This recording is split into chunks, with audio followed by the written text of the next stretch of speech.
Advertisements with Kevin Gleason and Kyle Drake. All right, this is not breaking news, but it's borderline. Do you have any holes in one, Kyle, in your golf career? No, not yet. What do you think of this from Carmichael Dave? He posted this 3 hours ago. I saw it for some reason right after he posted it. Says 119 yard, 14 at Hagen. There's a picture of a pin with the ball in the hole. What does that imply? Did Dave get a hole in one? And how long ago did he? It was 3 hours ago, but as I say, I saw that. For some reason, I happened to see it right after he posted it. He's out at Golf and Guitars at Hagen Oaks. This, okay, to me, he's out there. He's implying that he got a hole in one. Is he not? Yes. You know what's so interesting about hole-in-ones? And this is proof right here. You do not have to be good to get a hole-in-one. Hole-in-one really is about luck. But on the other hand, the hole-in-one, nobody can do better. Tiger Woods can't do better. Right. On that hole, he was. Yeah. That's true. Must be nice. Carmichael Dave out golfing. And did he do his show today? Or? He did most of his show. Oh, yeah. And then he dipped out early? Ducked out, He pulled a Draper. Is that what they call it now? That's what I'm going to call it. Okay. Shout out to him, But man. he didn't give the club. Don't you typically, you get a hole-in-one, that's, you want to tell people, what was I say, 119 yards? Yeah, what's that for Dave? Probably a 4-iron? Right. Driver. Cleared it. Right, Yeah. Exactly. You know what's interesting about that? What's the rule? If you get a hole-in-one, you got to buy drinks. You think Dave buying drinks out there? Boy, there's a lot of people out there to buy drinks for if there is. Probably not. Uh-huh. Going cheap Dave, he ain't out there paying for nothing. I was just telling Alan on the crossover, apparently in Japan, the golf's really popular there, but there's a whole thing, a whole ritual. When you get a hole-in-one, you got to buy drinks and presents for everybody. So they have insurance. I think you told us that before. Yeah. That's, here, I've thought about getting a hole-in-one, and you golf, and you've golfed in the past. I got a hole-in-one. Do you, and here's my problem.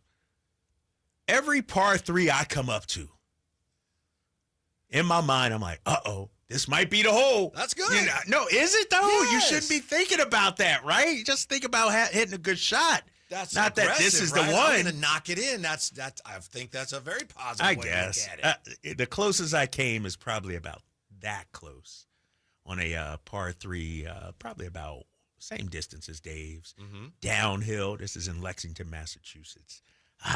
Their signature hole too. Yeah. Got to go over water and everything. And came up just short. I dream of that day of getting a hole-in-one. Mm-hmm. Yeah. Jay, that's probably the one thing that would drive you to golf, right? Bring you to golf. Is that getting that hole-in-one, right? That's the one thing that gets you out there on the course, right? No. We got to get Jay out on the course. Jay, I'm telling you, man. There will come a day where softball you're going to be too old. Your body can't move like it used to. Then I'll just sit down and watch my daughter or grandchild, or maybe I have another child. You're missing out, man. You're missing out. I'll go coach. There you go. This is why I love golf, though. And I love, I'm planning to scramble on Friday with some guys, a charity thing. But I also enjoy waking up early, going out to the course by myself and walking 9 or something like that. When it's quiet. Nice and quiet out there. You can just your own thoughts, no distractions. Mm-hmm. That's my kind of golf. And I was driving with Nick this morning, as a matter of fact. And it was mid-60s, low 60s. And I'm like, man, this is perfect golf weather. It's a great time of year and a perfect great place golf weather. to be golfing this time of year. Yep. So with the whole congratulations for Dave until we find out, maybe he's just trying. Maybe he's playing us a little bit. Maybe he's just saving all the details for his show. Right. It might have been an eagle or something like that. Yeah. You never know. Or a birdie. You know, when you come in every day and you got nothing, I got nothing. Every little bit of right. We need that every content, scrap from right? real life's like, let me an say hour. this, right? No, hopefully that's what happened. Good for Dave. I wonder if that is his first. I'll be listening, trying to find out.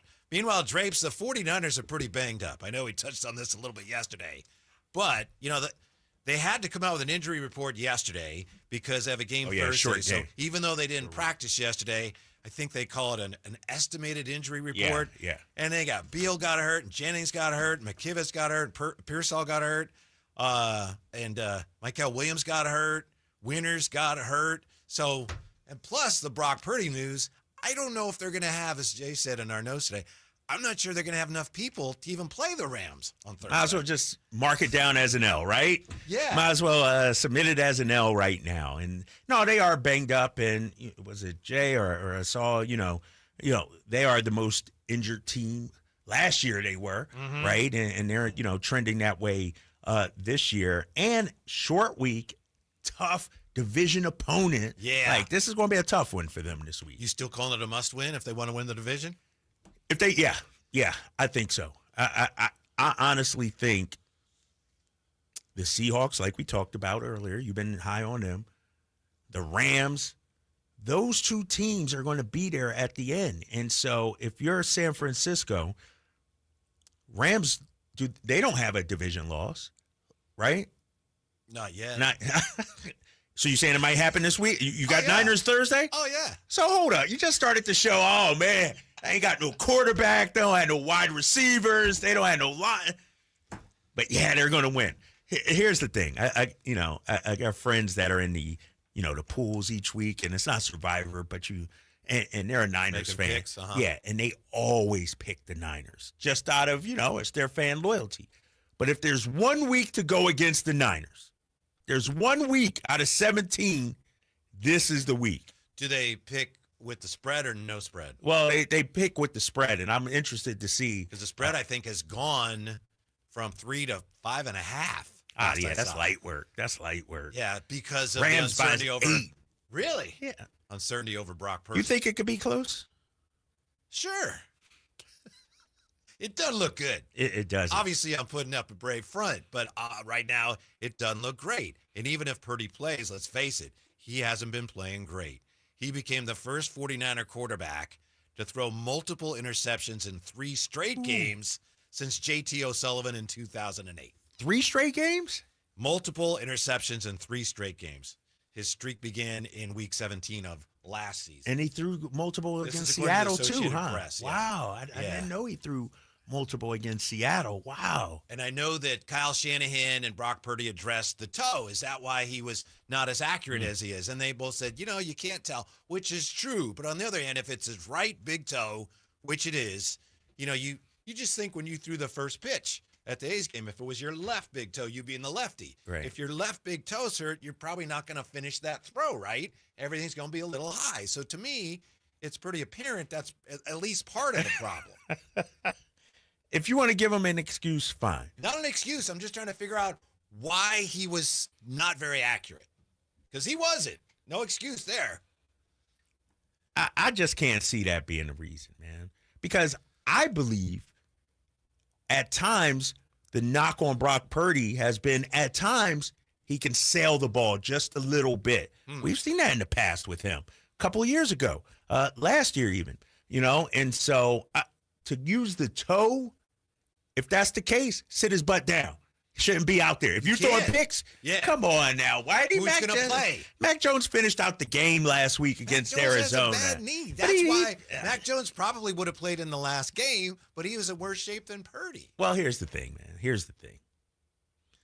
I'm not going to cry. No need to hand me the Kleenex or the tissues or anything like that. Right. Because this is the NFL. Of course. But don't misunderstand me. Next man up mentality. I'm not looking Who's the for third excuses. stringer? Who's the third stringer? Adrian Martinez. He's on the squad for a reason, right? Drake, slow down. Slow down. I get what you're saying. I'm just saying, Jay, this guy is. I understand what you're saying. He got a hangnail. Yeah, It's below 59 degrees and all these excuses. He's not getting the job done, Big. I get you. Yeah, because he is hurt and other people around, and you're only as good as people around you. Yeah. But I get what you're saying, Drapes. Like, I guess it starts with the injuries. Like, something's got to happen there. Right. But it shouldn't be that much excuses. I hear what you're saying. My point is not come on, that, Adrian Martinez. Come on, you got to slow down now. I'm just saying, wow, they're really in dire straits if your quarterback's hurt, but he has to play because the other quarterback's hurt worse. It's not an excuse. It just underscores that's real how challenging it's going to be Thursday against the Rams, who got a little lucky against the Colts, let's face it. No, they did. But the Rams are a good team, man. And the Rams had a clunker and still found a way to win this. And you're right about the injuries. Everybody's banged up. But here's the thing. if you're the Niners, if you're a bang bang Niner gang, to me, discussing the injuries is almost before a game is almost loser's mentality. I don't agree with that, but go ahead. I mean, because here's what they say at this time of the season, everybody's banged up. I mean, other guys. We thought that the Giants just lost Malik Neighbors for the season. Tyreek Hill is out for the season. Guys are banged up. Cincinnati, Joe Burrow it happens in the NFL, fellas. Yeah, you still have to play the games. Yes, of course you do, and you may have to play without your quarterback. Tell me what team in the NFL would not be talking about their quarterback if 2 days before the game the quarterback is questionable. So it's not an excuse, but they're realistic. All right. Situation. Now, how about this? I say, all right, you're right. It's true. Now what? That's a good question. Now what? What are you going to do? You're going to don't hop on the plane and go down to play the Rams. You're going to fold up to 10 and call it a day? No, that's not, you got to go out there and play the game. But that's not what Whitey is saying. You're saying you can't specify, hey, listen, my defensive end, my star guy, my safety is gone. 3 of my wide receivers are gone. 2 of my quarterbacks are gone. My left guard is gone. There's other things. You're talking about one player. You're talking about 2 players. Tyreek Hill and who else? You're talking about Joe Burrow and who else? Yeah, He still got 2, 3, 4 other guys back there. We're talking about 8 people that's completely hurt that are starters. What is the purpose of discussing this, fellas? Is it just to say, ooh, it's going to be a tough? I don't know. We all know that. Why are we discussing? Tell me, please, why? We are, dog, I get the injury report too. I get the Niners tweets too. I get Adam Schefter's alerts too. Why is this? It's just a thing, right? It's a bad thing. No, it could derail their season. That is true. Yeah, so I think that is true. Up. So this Thursday, they go in shorthanded. Mm-hmm. Let me ask you this, because I said it was a must-win yesterday. You said, in all fairness to you, said it's a must-win if you want to win the division. I don't agree with that, but that's what you said. Right, if they wanted to win. I think this is a massive game, just because you don't want the negative momentum. You don't want things to be trending downhill. But if this can derail the season, I'm of the belief, why aren't we saying, okay, can Adrian Martinez step up? Can Brock play through this? It's almost like we're looking at the negatives and, it's going to be tough. It's going to be a hard game. I guarantee you, Kyle Shanahan isn't saying that in the locker room. Mm-hmm. Next man up. Robert Saleh, when Bosa goes down, he goes to each of the defensive linemen. Now it's your turn. Step up. Next man up. Excuses, man? Who's giving it? I think I'm missing how you're objectifying what Whitey is saying. And I'll be honest. I don't agree with what Whitey is talking about. I don't think this can derail their season. I think their season is derailed in the fact that there are plenty of injuries. It's not a Brock Purdy conversation. Mm-hmm. I think it's way bigger than that. I think Whitey started with the fact that the quarterback is the most important position, and that's what Whitey is saying. I don't think if they take a loss, they take a loss. They're 3-2. It's week 5. It's not over. I don't agree with the derailing of the season. What I do agree with though is we have to be honest with the situation. Any team in the NFL, if they miss 10 guys, 10 starters, like the 49ers are missing right now, it'll be crucified. It'll be crucified. It doesn't matter who it is. It wouldn't be no next man up. So I'm not understanding where the next man up mentality, if we're already on week 5 and we're down to a third quarterback. There's no other team in the league talking about that. Who's that? Yeah, the next man up. Guess what? Never played before. He tore his Achilles. Do we really think Adrian Martinez is going to be the guy? Oh, I don't think they want that. Do you think Brock is going to miss Thursday's game and Mac Jones is going to miss Thursday's game? I think that everything will be done to prevent that, even if it means Brock Purdy playing hurt when maybe he's hurt. Then you got a game plan for that, right? Of course you do. It still does not excuse throwing 2 interceptions if you're Brock. And what about the narrative? If you out there, you got to play. No excuse. I don't even think we're really disagreeing. Okay, I don't disagree with any of that. It is a fact. They're banged up.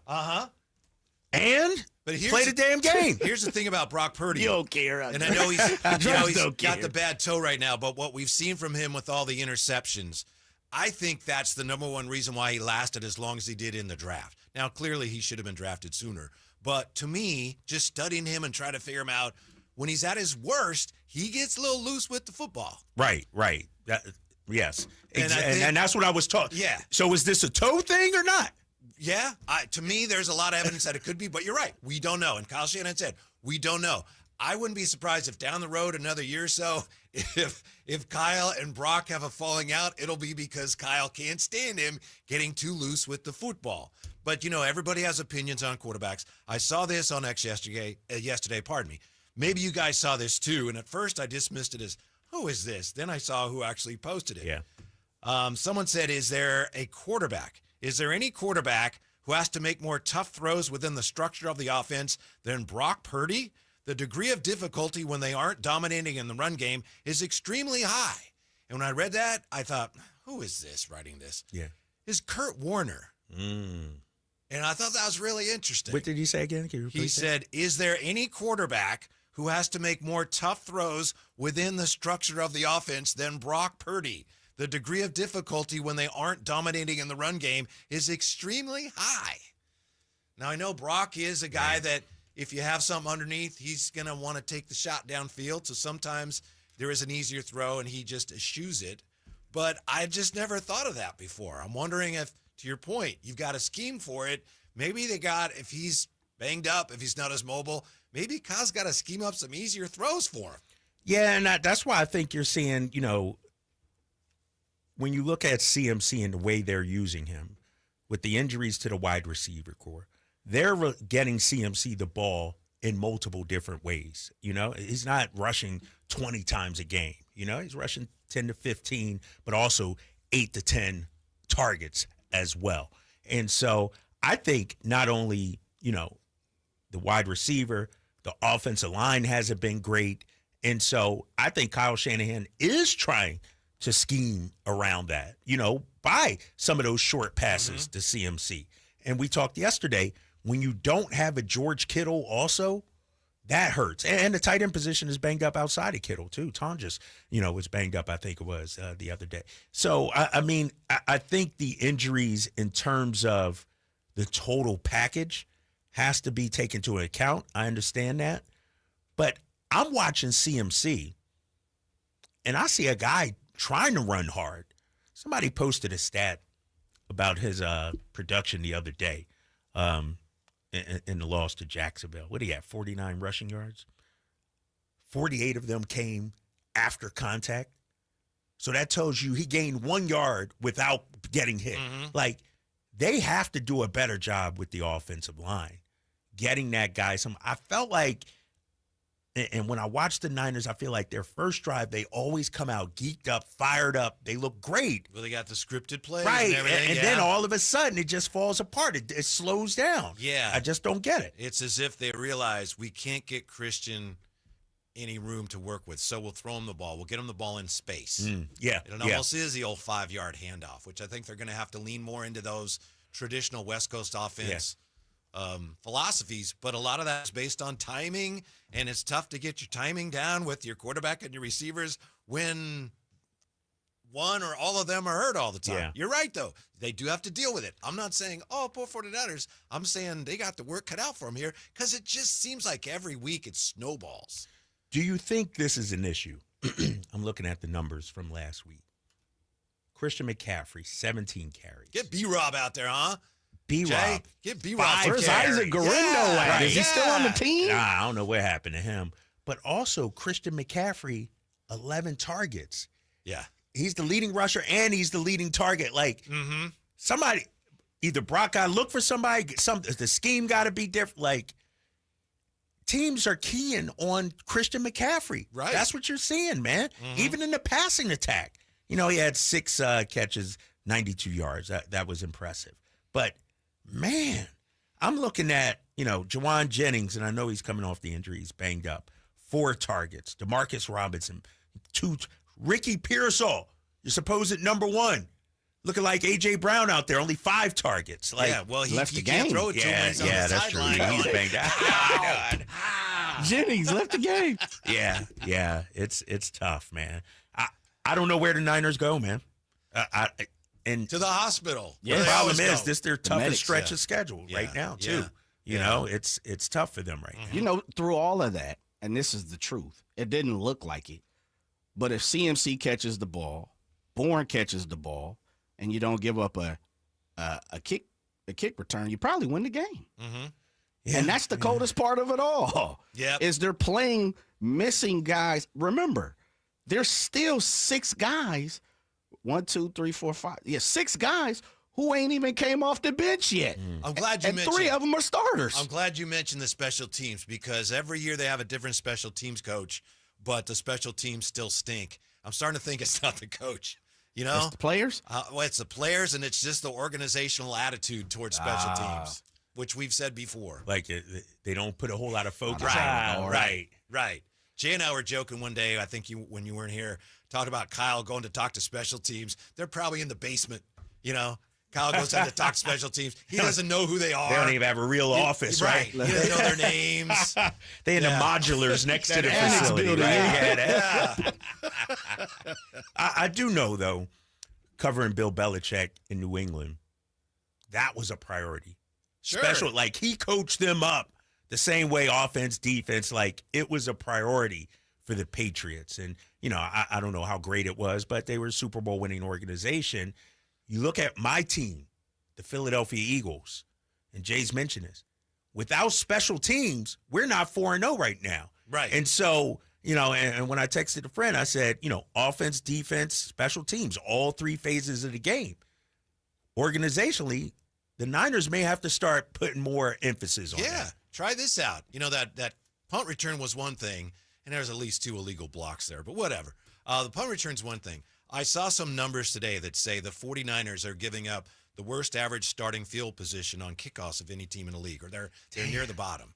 And have to look closer into it. But the story I read said a lot of other teams are adjusting to the new rules. You see kickers, and they try to bounce it into the end zone. You know, you got a low kick into the landing zone, and then the guy that picks up the ball has to decide, all right, do I return this? Do I down it? The 49ers are just doing what they've always done. Kicking it out. Into the end zone, and if it doesn't out. get there, they got to return it. They're just not adjusting, and other teams are adjusting, and for some reason, it's just not a priority with this team. Yeah, I mean, you saw Jacksonville's average field position this last game. Yeah. And it's almost close to midfield. It's like, right? Yeah. And so, no, that's you would think, though, how can we see this? Like, Great when is question. like we're talking about this, Kyle has to be thinking, we got to do better in that area. Yeah. You would think so, right? Stubborn geniuses are the most stubborn people. Stubborn people are stubborn. Stubborn geniuses, self-professed, are among the most stubborn people in the history of humanity. Taking a shot at me, huh? Stubborn genius. Maybe. All right, okay. Maybe in a roundabout way. Yeah, it's and the thing about it, these games are close too. It's not, every little detail matters. And like I said, the Eagles basically got 2 wins because of their special teams this year. Yeah. After watching Cincinnati last night, you ready to get Trey Hendrickson, Jay? Go get him. They're done. He's hobbled. Isn't he hobbled? Is he banged hobbled? up now too? I didn't know he was hurt too. Yeah, He'll fit right in. He's going to get hurt eventually anyway if he comes you here. ain't lying, man. Those games were kind of a tough watch last night. The I didn't Dolphins watch. Jets was somewhat interesting. The other game was a slog. You know what? I did not watch, fellas. I was busy, but I was watching on the phone, like the updates and everything. And I know people don't care about my fantasy, but I had the Broncos defense. But I wound up losing by 1 point. 243 to 242. Unbelievable, man. That was the only reason I was like, oh, I got this Broncos defense locking up. All they needed was one more sack. Who or what cost you, either on your team not performing or on the other team this was blowing up? I got a bad beat. This was a bad beat. Yeah. You know how they say, they give you the percentage chance of winning? Well, going into Sunday Night Football, I had a 99% chance of winning. Going into Sunday Night Football, fourth quarter, 99% chance of winning. Going into the last minute of the fourth quarter in Sunday Night Football, I had a 99% chance of winning. But this guy I went up against had Jordan Love, he had George Pickens, he had the Packers D, and he had McManus. The McManus field goal to force overtime did me in. That is a tough one. It was 99%. I was up the whole time. Then it went into overtime. Love got more points. I think those winning probabilities are way wrong. There's too often when a team has 99% chance to win and they don't. Right, exactly. Yeah. We'll come back with more on the Kings the day after Media Day next on Sacktown Sports. So my mother is thinking of switching from Verizon to Pure Talk, but she's worried the deal sounds too good to be true. Michael, she said, how can those Pure Talk people offer me the same basic service as Verizon for so much less money? I said, Ma, go ask Google how much Verizon spends on advertising and promotions. A few seconds later, my mother said, oh my goodness, $12 billion a year? That must be a typo. I'll tell you what I told my mom. It's not a typo. Verizon spends $12 billion a year on advertising and promotions, and their customers are paying for it. Well, Pure Talk doesn't spend that kind of money on commercials. Trust me, I would know. That's why they can offer you and my mother unlimited talk, text, and plenty of data on a crazy fast 5G network for just $25 a month. And if you're a business owner, you could really save a fortune. Dial pound 250, say the words Mike Rowe, and you'll get an additional 50% off your first month. That's pound 250 Mike Rowe. Pure Talk. Everything you need and nothing you don't. Get ready for 2 epic showdowns of Monster Truck Madness at the Stockton Dirt Track, Saturday, October 4th. Feel the roar, the power, and the ground-pounding action. 2 shows, 2 p.m. and 7 p.m. Do you have what it takes to survive the madness? Get your tickets now at StocktonDirtTrack.com. I'm still going for it, even with higher stroke risk from atrial fibrillation, and a regular heartbeat not caused by a heart valve problem. Over a 3-year study, Eliquis apixaban tablets reduced stroke risk better than warfarin, and over 97% of Eliquis patients did not experience a stroke. A first stroke occurred in 2.9% of warfarin patients versus 2.3% of Eliquis patients. Don't stop prescription Eliquis without asking your doctor. Stroke risk may increase. Eliquis can cause serious and potentially fatal bleeding. Don't take if you have an artificial heart valve, abnormal bleeding, or antiphospholipid syndrome. While taking, you may bruise more easily or bleed longer. A spinal injection increases blood clot risk, which may cause paralysis. Get medical help right away for unexpected bleeding or bruising, or back pain, tingling, numbness, muscle weakness, or incontinence. Aspirin products, NSAIDs, SSRIs, SNRIs, and blood thinners increase bleeding risk. Tell your doctor about planned medical or dental procedures. Learn more at Eliquis.com or call 1-855-ELIQUIS. Hey, it's Alan Stiles. Have an injury? Call downtown. DTLA Law Group, an injury law firm, has many happy clients in Sacramento and the surrounding areas who have called downtown. Get paid for your injuries from slip and falls or auto accidents. One of their most recent settlements was $1.5 million for a motorcycle accident. Have you had an auto accident? Call downtown. Text injury help to 40222. That's injury help to 40222. And visit them at calldowntown.com. Text charges may apply. Do Crohn's disease or ulcerative colitis symptoms keep coming back? Tremfya, guselkumab, may help, with rapid remission achieved at 12 weeks and lasting clinical remission at 1 year. Some even saw visible improvement of their intestinal lining at 12 weeks and 1 year.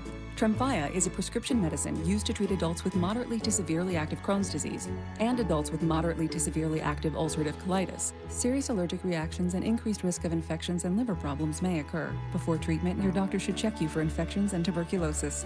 Tell your doctor if you have an infection, flu-like symptoms, or if you need a vaccine. Healing is possible with Tremfya. Approximately 3 out of 10 patients were in endoscopic remission at 1 year, based on areas visualized on colonoscopy, which may not represent the deeper bowel layer or entire GI tract. Individual results may vary. Ask your doctor about Tremfya today. Call 1-800-526-7736 to learn more or visit tremfyaradio.com. Hi, Sacramento. It's the No Surprise guys at Bell Brothers Plumbing. Need a water heater or plumbing repair? Call Bell Brothers. Clogged drain? We'll clear it for $67. Plus a free camera inspection, a $250 value. We're fast, on time, and the price we quote is the price you pay. No surprises. Plus, we'll check your plumbing for free. Call Bell Brothers or book at thenosurpriseguys.com.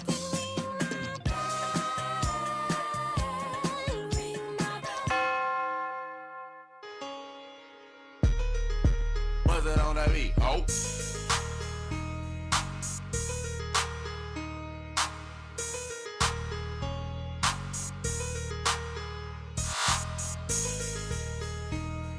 Live and local, it's the Drive Guys. Watch the show on youtube.com/SacktownSports1140. Or listen on the Sacktown Sports app. Well, Kyle Draper, Jay Johnson, dear listener, here we are.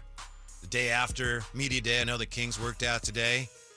Somebody asked Zach LaVine today, how's camp going? And he said, it's the first day of camp. It can't be bad. You know, we're just... That to me was my takeaway from yesterday. And I know we talked about it yesterday. The vibe yesterday was just like, nothing's really started yet. Just relax. We got a long ways to go. Yeah. We got a lot of guys who've done this for a long time. Let's just not get too excited about any of this yet. Right. You know, what if they went 0 for 1,000 from three-point range? Is Zach going to be like, oh, man, this was brutal today. We just aren't, you know, he's not Cam Ward down there with the Tennessee Titans. You saw Cam Ward's comments. And so, and, you know, it's like the first day of school, you know? Everybody's just excited. You're really not going into depth. You haven't had a test yet or anything like that. And you're just happy to be back around the guys. So it went fine. It was solid, you know. And they're doing a 2-a-day, I believe, today. They're practicing again tonight. And so, you know, the one thing it sounds like that's coming out of it, you know, conditioning. You know, Doug wants them to be, you know, one of the best conditioned teams in the league. And so I wonder if he got them running, you know, sprints and, you know, going around doing laps or anything like that, like we used to do back in school. But, you know, I'm of the belief, too, and I'm excited basketball is back, but I'm treating this sort of like the NFL treats preseason and, you know, camp. It's like, all right, you know, great. But for this Kings team, it really is all about game one and how they look going forward, you know. They could look great in practice. They could be like, oh, man, it's the best practices ever.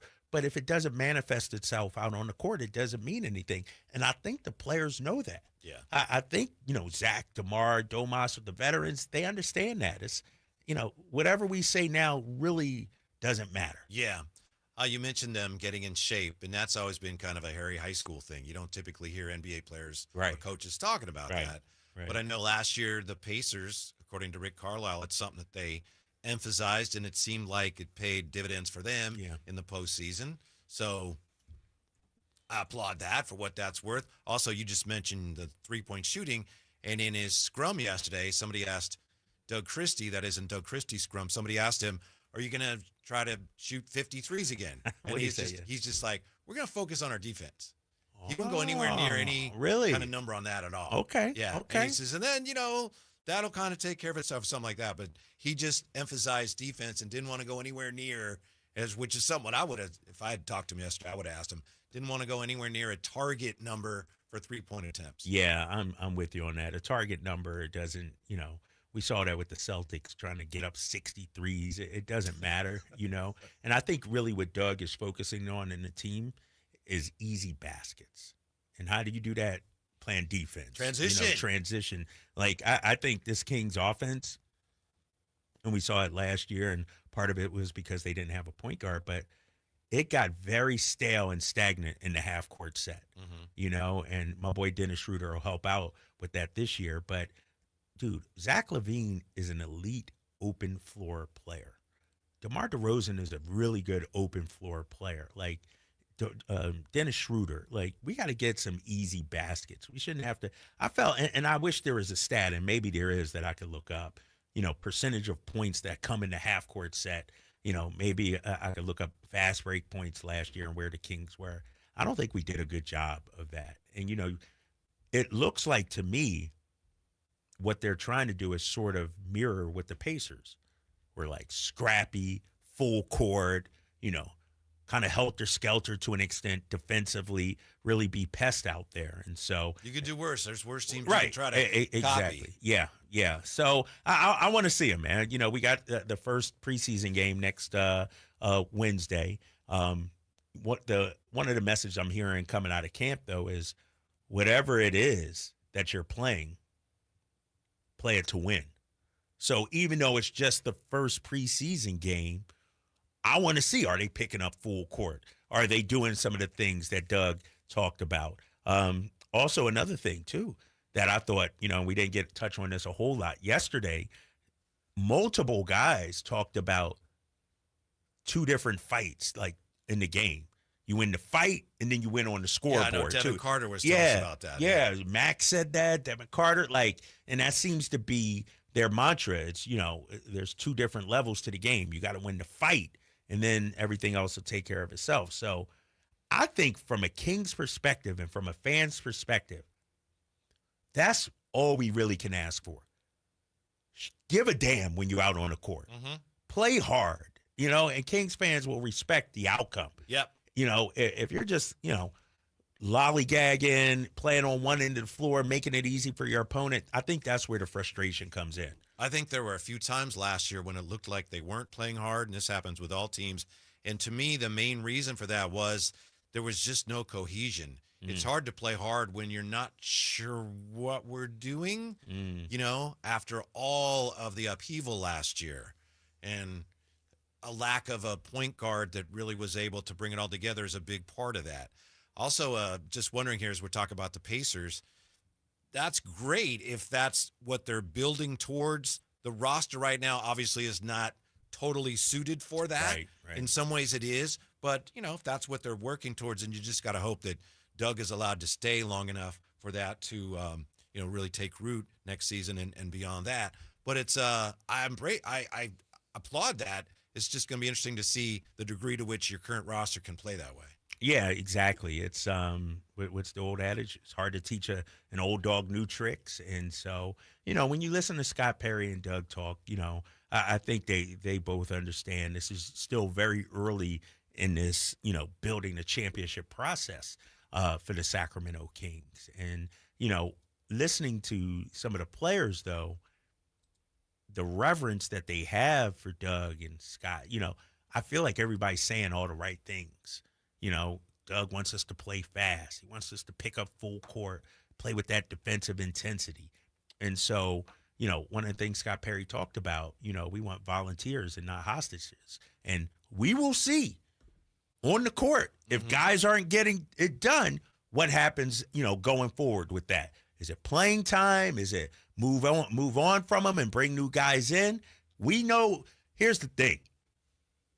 As fans and media members, we know who the Kings want to be. If we watch the games and it's not transpiring, Scott Perry and Doug have been clear what they need and what they're looking for from this team. And so will the guys go out there, and something was mentioned yesterday, buy in? Will they actually do that on the floor? That's what we need to see. It's interesting to me how many Kings conversations that we're having early in the year before we know a lot, they lead you right back to Dennis Schröder. They're really relying on him for a lot at both ends of the floor. Yeah. I'm not saying that's good or bad, but it's clearly that's the plan. And clearly talking to him yesterday, some of it we talked in German, which you guys probably wouldn't understand. Yeah, I missed out. I couldn't understand what you guys were saying. But, I mean, you can tell he's really happy to be asked to do these things. Right.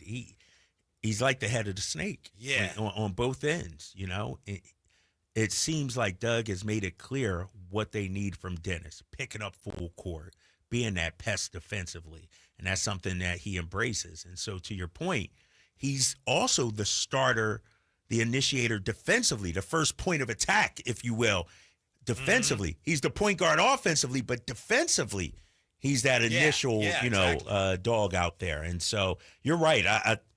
But I feel like, Whitey, that's how it is on his national team too, where he is sort of the de facto leader of that national team. We'll see how it transpires here with the Sacramento Kings. But to your point, they're asking and expecting a lot from him in terms of leadership, in terms of, both ends of the floor, running the offense, being a pest and a hound defensively. A lot is going to be asked of him this year. It's one thing to say it. It's another thing to actually do it when you're playing basketball together. But saying it is not nothing. And my point is, when you hear Zach LaVine and DeMar, and I didn't hear Domas talk about him, but I think I read about it somewhere. But clearly the level of respect they have for him, it's genuine, and it's there's no resentment of, he's coming in, he's going to run things now. Clearly Dennis Schröder and this role that the Kings are asking him to play is something that the bigger stars on the team are embracing. So hold up. What I'm hearing you say is guys that actually know the NBA, have played against Dennis Schröder, Mm-hmm. know who Dennis Schröder is, actually respect him, whereas some yahoos on the YouTube chat and Twitter and all this that don't know the hell what they're talking about when it comes to shocking. Dude, I've been saying it, and I'm not coming to when you watch the game and you study basketball and you listen to the players talk about him, people will say, well, he's been on 9 teams, Drapes. How about this? He's been in the league 11 years, Whitey. There's a reason why teams keep wanting him, you know? And so I do believe Dennis Schröder, and that's why I wanted him over Tyus Jones or some other.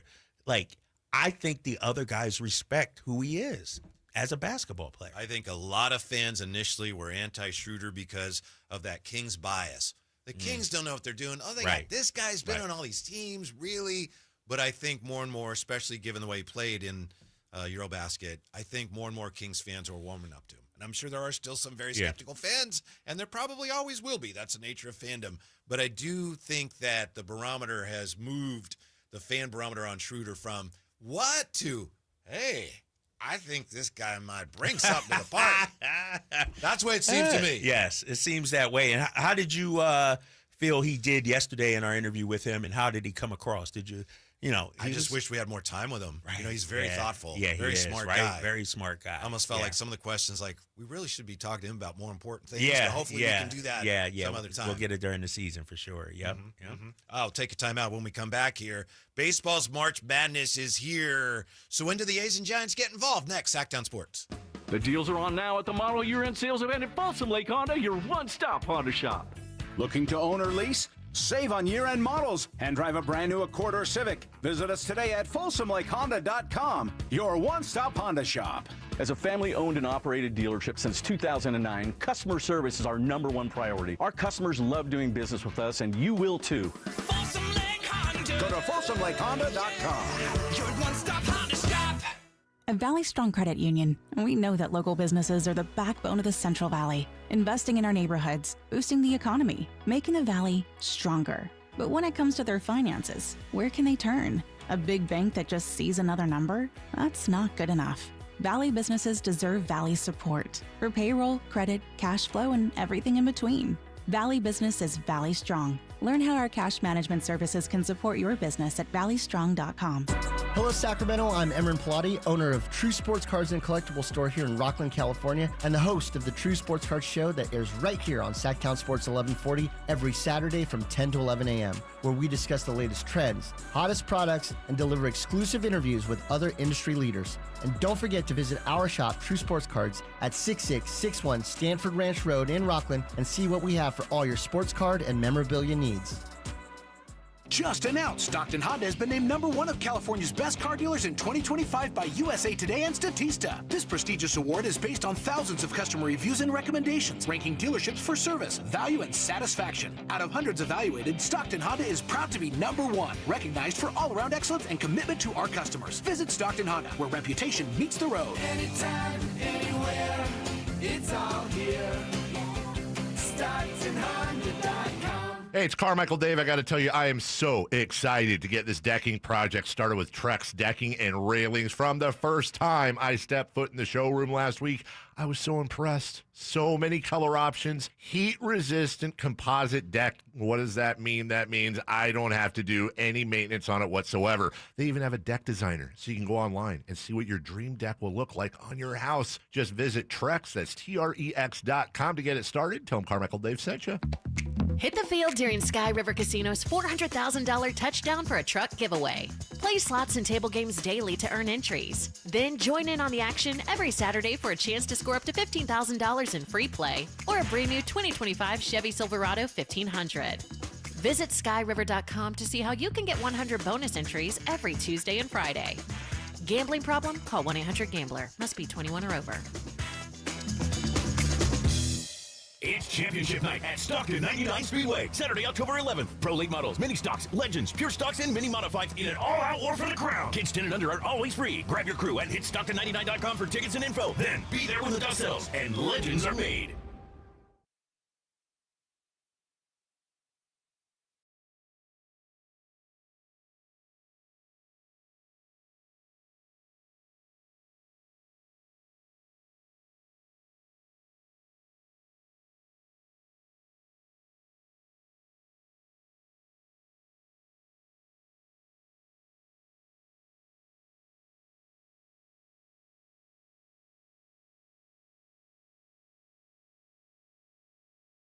see the Kings not have the worst three-point defense in the league finally.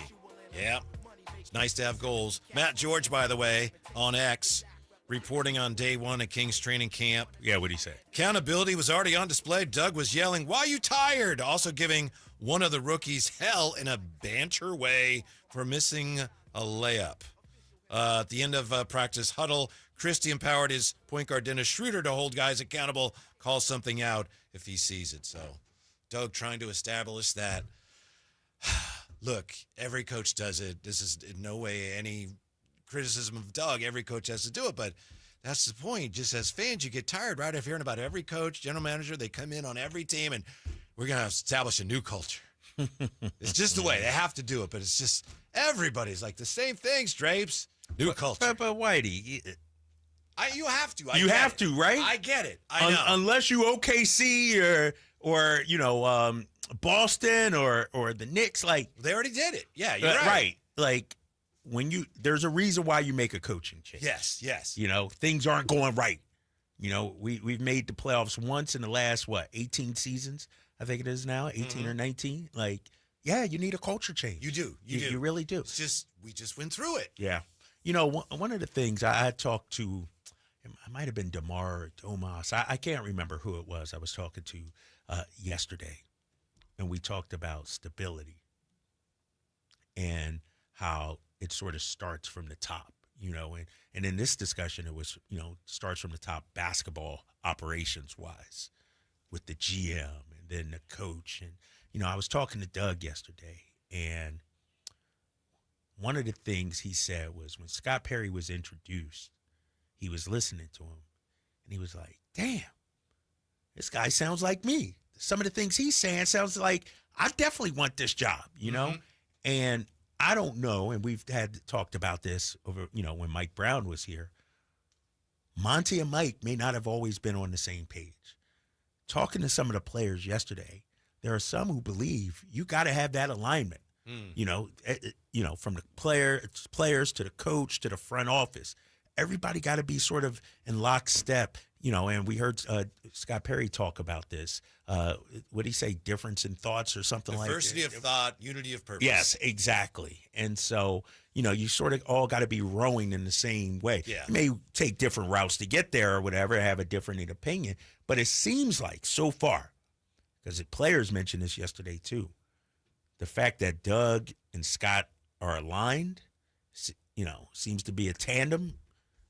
That's encouraging for the players. Yeah, when you do have, in whatever the sport is, or even at work, if you have the general manager going one way and the coach going another, you create basically a crevice that all your culture falls into. Right. Tear you apart. And it's almost like, having dysfunctional parents if you're a child. If your parents are in lockstep and harmony and things are going well, it's a more pleasant environment. When things are chaotic and like it was last season for us, it's hard to perform. Yeah. Not only is it more pleasant, you're right, but it's also just more stable so you know where things are. Yeah. If I do this, this is going to happen. Not if I do this, well, it depends. I don't know what the hell. Right. If that parent sees it, I'm good. If that parent sees it. Right. By the way, I want to say something about the Kings New Jerseys and how people love the New Jerseys. I want to address the New Jersey sponsor, Ann Fong. Yeah. Right? Yes.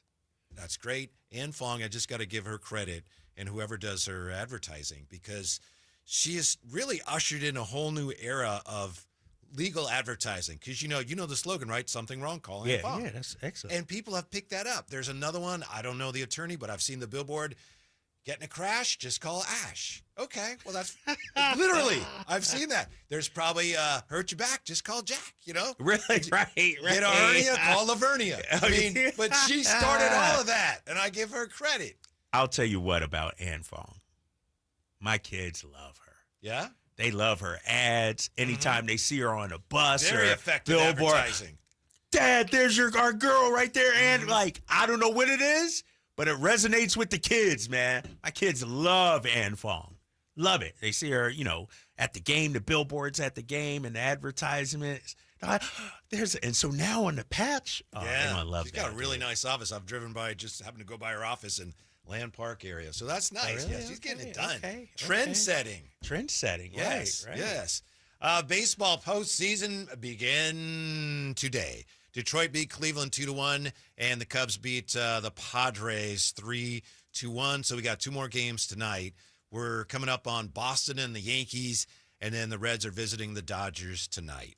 So the postseason underway. When are the Giants and or the A's going to get back in the postseason? And how you feeling about Bruce Bochy as a potential manager for the Giants? Bochy's out in Texas. Yeah. Somebody, John Shea maybe, asked him about, hey, what about San Francisco? And he's, well, if Buster called, I'll always take a call from Buster. I mean, he knows his stuff, right? He's a baseball guy. He's won 4 World Series. He's 70. 70. So I think he'll be right? 71 70, yeah. next season. Yeah. I don't know, man. It's how come it didn't work in Texas? Well, they won a World Series. Like, why is he out after 2 seasons already? Mm-hmm. I mean, 2 seasons removed from the World Series. I would think maybe they just feel, all right, we got to. He came, he won a World Series. Maybe we got to get younger. I don't know. I could see him being hired by the Giants as some sort of advisor, an advisory capacity. Right. That's what I think. Mm-hmm. Day-to-day manager, though, what do you think about that? To me, just given his age, it would be like, if we need someone over the next 2 years to get us straightened out, yeah, but you're trying to chart a new, I don't know, I think the Giants need a new culture. I think Listen, but dude, So, he's 3-time the World Series champ Yes, with he's the best, Giants. but maybe it is time. Eventually, you gotta go in another direction and bring him in as, like I say, some kind of advisor. Dusty said that, right? Dusty's doing some stuff for Dusty's the Giants doing still. Yeah. Do you think in baseball, do you need like a young, fresh mind, if you will, in terms of the know way what you baseball? need, honestly, as a manager, you need somebody who's going to do what the analytics people tell them to do. I kid you not. You need somebody who's going to, because they get the lineups made out. But like you said, the GM and the coach. But in baseball, hold up, Whitey. Yeah. Just hire a computer to do that. Manage That's the way it is now. The managers have to be willing to. This is my lineup, okay? Because it's based on matchups, spin rates. I'm telling you, I think people would be really surprised if they knew what goes into a manager's decisions. A lot of them are not his decisions. And I was going to ask you, is the manager's role that important in baseball right now? Yeah. Like, is it, what decisions are you making? Because like you said, there's analytics that give you every scenario. Mm-hmm. All right, here's the count, here's how many outs, who's up. Like, before, a manager used to just make the move on field. Yeah, you know what I mean? Like, if you do that, you're gone. You're gone, Yeah. right? And, I remember Joe Madden saying after he was out with the Angels, he said, they come in the dugout now. The analytics people are in guys? the dugout with you. That's tough. Telling you what to do. I would love to hear Bruce Bochy's thoughts on that. And also, Dusty Baker, too, who we got to talk to Friday out there in Roseville at the grounds. I love Dusty's answer on batting averages. Hey, how come batting averages are not important? I wish I could help you with that. I don't know. No. Yeah, it's interesting, man, because, analytics is involved in all sports, but nothing more than baseball. Because it lends itself, right. more to it. And so what are we asking a manager to do then? Like, what constitutes a good manager in today's game? I think a big part of it is being the face of the franchise for your fans. Maybe not the most important thing, but that's a big part of it. And I think you have to be somebody who can get the best out of your players. Even though you're not making all the lineup decisions, it has to be somebody who somehow inspires, galvanizes, and I and think all that. My guess is that's one of the things that Bob Melvin just wasn't able to do. There was one game early in the year where he went out to get thrown out of a game when they're playing Minnesota, and he kind of went out and just walked down there, and he was mad, I guess, and then he gets thrown out. And I people I think want a little more emotion than he gave. Yeah. That seems like a silly reason to fire a manager, but I don't think they knew what else to do. It's like something's wrong. I guess he's part of it. So it sounds like today's managers doesn't necessarily. It's not about the X's and O's of baseball as the relationship with the players in terms of motivating them, inspiring them. Guys, running through a wall for a skipper now. Yeah. Like the baseball stuff is kind of simple now because you got the analytics, right? Yeah. Like, you don't have to make as many decisions as a manager now. I'll give you a good example. It was during the World Series 2018, the Red Sox playing the Dodgers, and the Dodgers kept putting they wouldn't play their best left-handed hitters, I think. They wouldn't put them in the lineup because of the matchups, and Dodger fans were furious at Dave Roberts. And I happened to do an interview during that series with our friend Greg Vaughn, and he played with Dave Roberts. And he said, I talked to Doc about that, and Doc said, it's not my decision.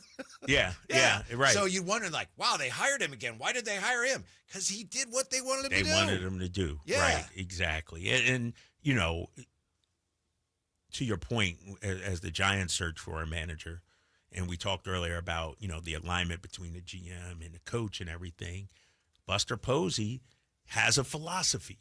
He has a way he wants the Giants to operate, and you have to bring in a manager that reflects that. You know, I would think Bochy would be the guy, you know, because Posey learned from Bochy. You know what I mean? Yeah. Came up, you know, through that camp. So, It'd be cool, but to me, it would just have such a short shelf life. I don't know if it would make sense. Like a bridge manager, if you will. Great. He's such a good guy. Couple of years. Yeah. But it's not the long-term answer. Right. Would you hire him, Jay? Would you go back to Boch? No. Just what you said, looking for something new, fresh. I wouldn't mind bringing him on as an ambassador or consultant, something like that. But I'm looking for a little something different. Mm-hmm. Well, we got something different coming up when we come back. Jason Cole from 33rd Team Football, Pro Football Hall of Fame selector. We'll talk NFL with him. Jason Cole next, Sacktown Sports. This is the story of the one. As a safety manager at a manufacturing plant, he does everything he can to keep his coworkers safe. From finding ways to reduce risks to keeping safety supplies in stock. And for that, he relies on Grainger. Grainger offers a broad range of quality products and next-day delivery, so he can always play it safe. Call 1-800-GRAINGER, click Grainger.com, or just stop by. Grainger, for the ones who get it done. Need cash fast? Tap into the value of your home with a home equity line of credit from Valley Strong Credit Union. Whether it's for home improvements, debt consolidation, or that dream vacation, you can get your cash offer in minutes. That's right, just minutes to unlock the power of your home's equity with no hard credit pull to see how much cash you can get. No stress, no waiting, just smart local banking that puts you first. Grow your possibilities with Valley Strong Credit Union. Visit valleystrong.com to get started today. Carmichael Dave here for my friends at American Energy Heating and Air. Yes, I always tell you they are a family-owned operation, been in business since 81, A-plus Better Business Bureau, but it is hot. We are in those Sacramento hot months. I want to focus on them being your second opinion partner. What does that mean? Maybe you've got somebody you're working with or you've worked with in the past in the HVAC world. Guess what? They want to give you a second opinion. How much does it cost? Nothing. You call them up and say, hey, can I get a second opinion on this deal? They come out and they either say, wow, that's a great deal, you should feel better about that, or they say, we can beat that price. And usually they're going to beat it by a lot. Guess what? You just saved money and it didn't cost you anything to find out. It's a no-lose situation. Go with a trusted company. American Energy, 916-520-9990. That's 916-520-9990 or AmericanEnergyAir.com. Jingle Singers, take it away. Call 916-520-9990 now. When I was a kid, I remember my dad, a lineman, leaving in the middle of the night. Families were depending on him to get their power back on to keep them safe and warm. Watching him taught me that this work isn't just about wires and circuits. It's about people and the trust they place in us when the lights go out. That's why I started Maverick Electric Heating and Air, to carry on that same promise of showing up, doing it right, and protecting families when they need us most. Visit callamaverick.com. Hi, this is Greg Papa. Disasters hit every day. If your home, business, or building has suffered from any disaster, SunPoint Public Adjusters can help. SunPoint prepares, presents, and negotiates your claim with the insurance company, working only for you. making sure you get everything you're entitled to and letting your focus be on what's most important, your family or your business. Call SunPoint today at 888-247-7865 or contact us at sunpoint.us. SunPoint Public Adjusters, the gold standard in public adjusting. License number 2N14884. KHD 1 Sacramento, KYMX HD3 Sacramento. From the Power Business Technology Toshiba Studios. This is Sacktown Sports 1140. Yeah. Look. Hey, man, it's your boy Fabby Davis Jr. the Mac Pack, man. You know what I'm saying? And, be hating. Live and local, it's the Drive Guys. Watch the show on youtube.com/Sacktown Sports 1140. Or listen on the Sacktown Sports app. We're about to do something, Drapes. I don't think we've ever done it before on this show. You know, yesterday we talked to Maxime Reynaud from Stanford. We have another Stanford grad joining us today. How about that? He's written 8 books, including the biography of John Elway. He's a Pro Football Hall of Fame selector, outstanding sports investigative journalist, also writing about football for 33rd Team. That's at 33rd Team FB. Jason Cole with us. How are you today, Jason? I am fantastic. What's going on? Well, we're hoping you can tell us. We appreciate your time very much. We've spent a good chunk of the show today trying to figure out whether 49er fans should be thrilled to be 3-1 or terrified of the Rams and Bucs coming up with all these injuries. What advice would you have for them, Jason? Both can work. Yeah. Right? Uh-huh. So, I mean, if you said before the season started that you were going to be playing Mac Jones in 2 of your first 4 games and that you would have a game where you had 4 turnovers and a punt return against you and you managed to go 3-1 through that stretch, wouldn't you be happy? Sure. Now, I would say the 4 turnovers and the punt return for a touchdown. I mean, you're just not going to win games when you do that. So you can be upset about the fact that that happened and the fact that the 49ers special teams, despite the fact that they've got a new special teams assistant coach in Brant Boyer, continue to make the same mistakes. But, you know, the game was close. They should have won. If you take that one play away from it, they probably win the game. And if you take one of the turnovers away, they probably win the game. I mean, that's not reality. But if you eliminate the point is, if you eliminate mistakes, it could be 4-0. So they're a lot closer to 4-0 despite these circumstances, and especially with the injuries, than they are to say 1-3. So I like that. But yeah, they're not as good right now as the Bucs or the Rams. But it's also, I mean, we're so early in the season. I mean, teams change so much. You know, the 17th game, I thought it was only going to be like a little bit of an increase in terms of the volatility of teams. It's a staggering increase in terms of the volatility of teams. Yeah, it really is, because I think that teams are so careful in training camp now because of the perception of 17 games. I think they're far more careful than they ever were before when it was 16. And even though it's only one more game, and I don't have any evidence to quantify this, so it's just my perception. Sure. But I think that teams are so much more careful than they ever have been in the training camp preseason, that you don't get very sharp football for the first 4 games of the season. It's one of the reasons that Baltimore has played so poorly in the first 4 games of the season, in my view. We got Jason Cole joining us. Jason, you talked about, you know, maybe they're not so good right now. You know, I'm looking at CMC, Christian McCaffrey, averaged 2.9 yards per carry this last game. How come they haven't been able to unlock that running game, do you think?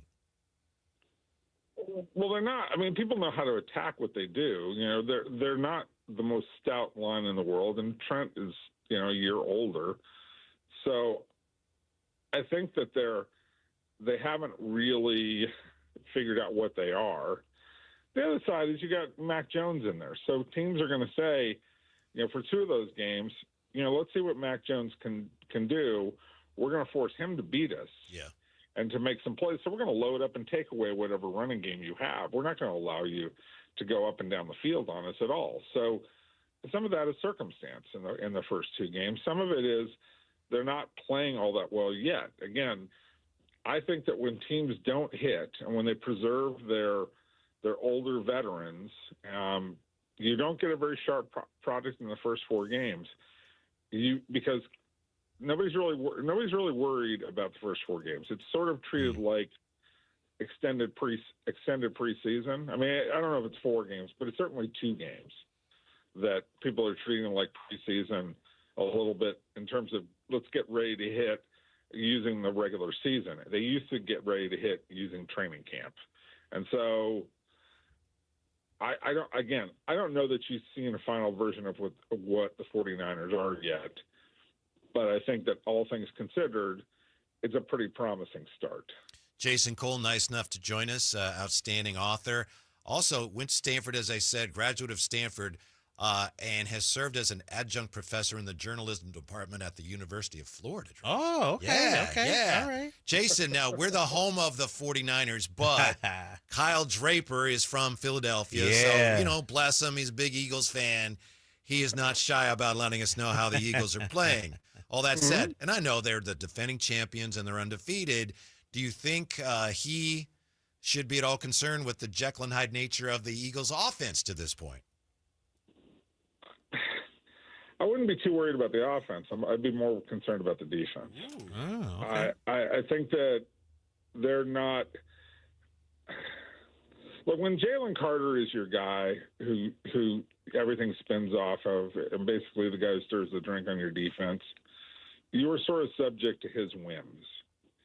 And he's a guy who sometimes wants to be there and wants to embarrass other opponents and just destroy them. And sometimes he's kind of lost in outer space, in kind of a really negative way, in a way that I think brings the rest of your team down. So he's kind of the weather vane of their defense. And I think that they used to have guys who were more mature that they could lean on, in terms of how they, the guys that they responded to. You had Fletcher Cox before. You had a guy like Jason Kelsey before. Those are guys those were the weather vanes before, and they could steady the ship, and they could be the ones who make the speeches in the locker room. I think that Jalen is not that guy. Neither Jalen Carter nor Jalen Hurts are sort of those guys to stand up and give speeches.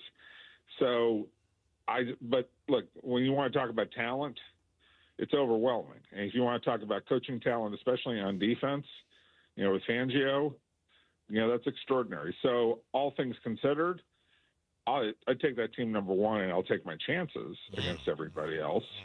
And, there are some other teams that are certainly strong contenders. I think we've seen the Chargers here, and despite their loss to the Giants, play really pretty physical football.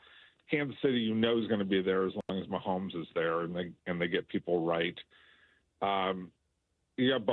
Buffalo is really, really good, obviously. So those are the teams that sort of pop. And then you've got teams like Denver, back there, on the sort of the next level. The 49ers sniffing at the Rams, the Bucks sniffing around. But I do think, Phillies, for the first half of that game against Tampa, they dominated that game. A couple of fluke plays, but they dominated that game. And that was really a talent thing. Now, again, they kind of let it slip away and get close in the second half when, a better team would be putting their foot on the throat of their opponent. But again, that's where I come back to, you got a guy like Jalen Carter, who's just not that guy. Mm. Hey, you hear that, Jason, Dre? You said Jalen Carter's not that guy. Did you hear that? Hey, helped us win a Super Bowl. He's that guy. He's that guy physically. Don't get me wrong, dude. Here's the thing. He's every bit of that dominant player out of the Warren Sapp. Ooh, Sapp. Like Warren Sapp. Tampa Bay Warren Sapp, not Raiders. Warren not Sapp. Raiders. Okay, let's not do that. Don't do that to Jalen Carter. Okay, but he's every bit of that type of player who can dominate when he wants to. But he can also spit on an opposing player on the first play of the game and, do something really, really stupid that makes you sit there and go, dude, do you understand what this is about? Yeah. And that's where his sort of capricious attitude just worries me a little bit. Again, because you don't have a Fletcher Cox who can look at him and go, play to your potential. You're gifted. Play to it. You don't have a deeper defensive line with some of the guys that they lost from last year. So it's a minor thing. It's not. They're the best team in the league, but you can see little holes here and there. Jason, you know what, man? We're at the point in Philadelphia with the Eagles, as far as I'm concerned. Like you said, teams don't care about the first 4 games. With the Eagles, it's all about what you do in the postseason. You got a tough schedule. You've done great so far, 4-0. We're riding high. We're still high off that Super Bowl. With that being said, I want to switch gears back to the 49ers because I look at their division. I see the Rams 3-1. I see Seattle 3-1. How good are those teams? I was high and still high on the Rams because of how tough they played the Eagles, especially in that first half. Handicap Seattle and the Rams for me in the division.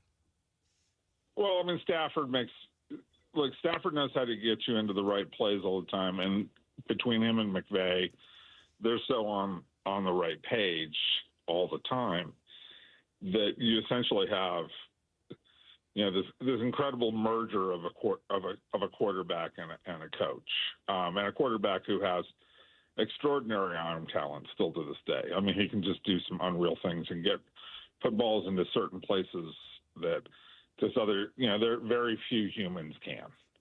Like Justin Herbert can do that. We saw Herbert a couple of weeks ago with that, when he was going to his left and went crossbody like a shortstop and threw that touchdown pass to Keenan Allen. And that's a beautiful play. Mahomes obviously can do that. Josh Allen can do that. There are very few guys. I mean, Brock Purdy, as much as I love Brock Purdy as a processor and a leader and a guy who's really got his act together, I mean, he can't do that. That's just not what he's capable of, which then takes you to Seattle, and you got Sam Darnold, who, has got, big arm talent, and there are times that he's going to flash it. But if you're asking for a guy who, in a high-pressure situation is going to give the other team the ball, it's Sam and, guys like Tua.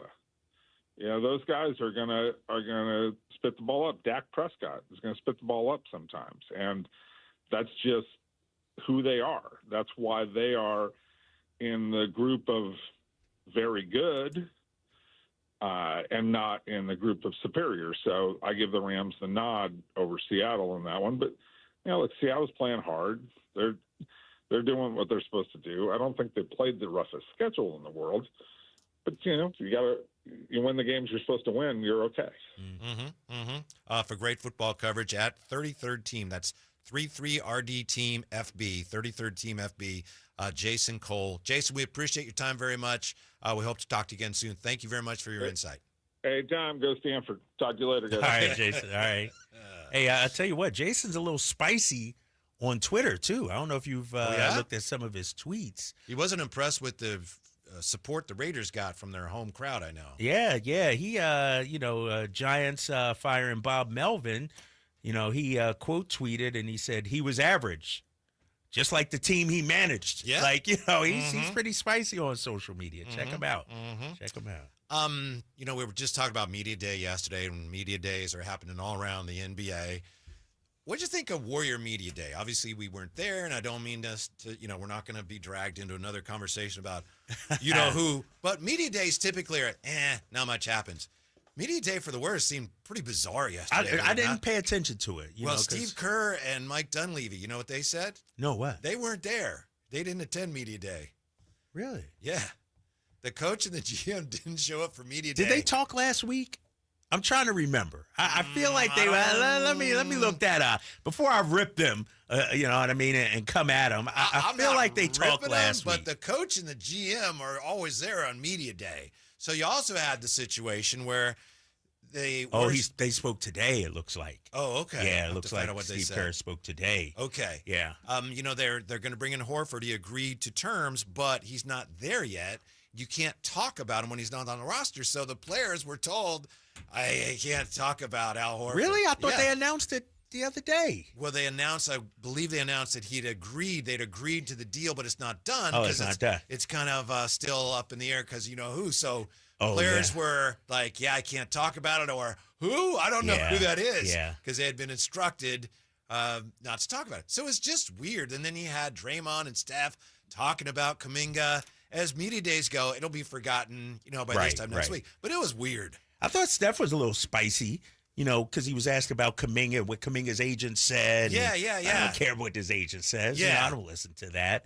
I do know from, I like the tabloid nature. I like, the drama, if you will. And we may have to get our boy Bonte on. Him and Draymond reportedly. Video gamer? But him and Draymond reportedly hashed it out. Oh, Remember good. a couple years ago? That was the biggest takeaway for me. I'm like, all right. He had to sit down with Draymond. They hashed it out, and so I think it's all good now. Well, that's good. I'm glad for him. I'm glad for both of them. I'll tell you what I don't like, though. And obviously I'm biased against the Warriors. But I don't know about you. We only got to see it half the season.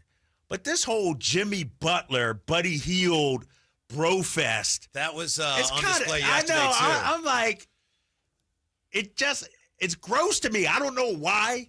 Fans love it. It's like, it plays. These are two grown men. What are we doing here? It plays by the bay. I guess, man. It's played out already, though. Like, all right, it was nice and everything. It's fun. Now you're still doing it? I don't know. Maybe like I said, I'm a Warriors hater, and so maybe that's coming across. But I'm just like, who cares? I understand how you feel. I don't really feel one way or the other about it, but I would say from their standpoint, because Jimmy Butler can be seen as kind of a guy who's going to do what he wants to do. Yeah. And I think the whole thing with Buddy makes him seem like, Jimmy's part of the team. Look at that. He's joking with Buddy, But we didn't see emo Jimmy yesterday.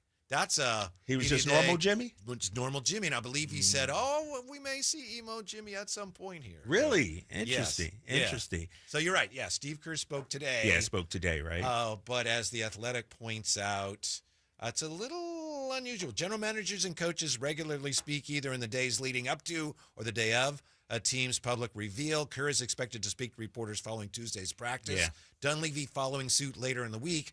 But the fact that neither man spoke Monday was noteworthy given how open the Warriors usually are, and that's written by the new Athletic Warrior insider, our buddy, Nick Friedel. Oh, yeah, Nick Friedell's over there now. He took Slade's spot, right? Yes, I was just good reading for some Nick. of Slater's stuff on ESPN. No, you're right. So they kind of swapped. That was kind of like a trade. Yeah. I wondered, was Steve Kerr hoping this Kuminga situation would be settled by now? And that's when, why he didn't speak yesterday. Tomorrow we'll know, right? Tomorrow night, right? The deadline's tomorrow night, right? Yeah, like midnight, I think. Yeah. Ooh, that's going to be spicy, man. That's going to be Is it? great. I don't know. Because here's the thing.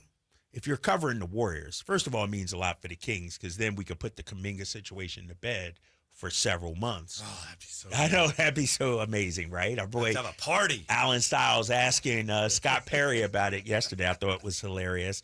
But secondly, if you're Warriors media, Kuminga you want to get him in front of the cameras, in front of the microphones, and maybe he'll say all the right things, but I don't care what the Warriors say. To me, the bad blood is there.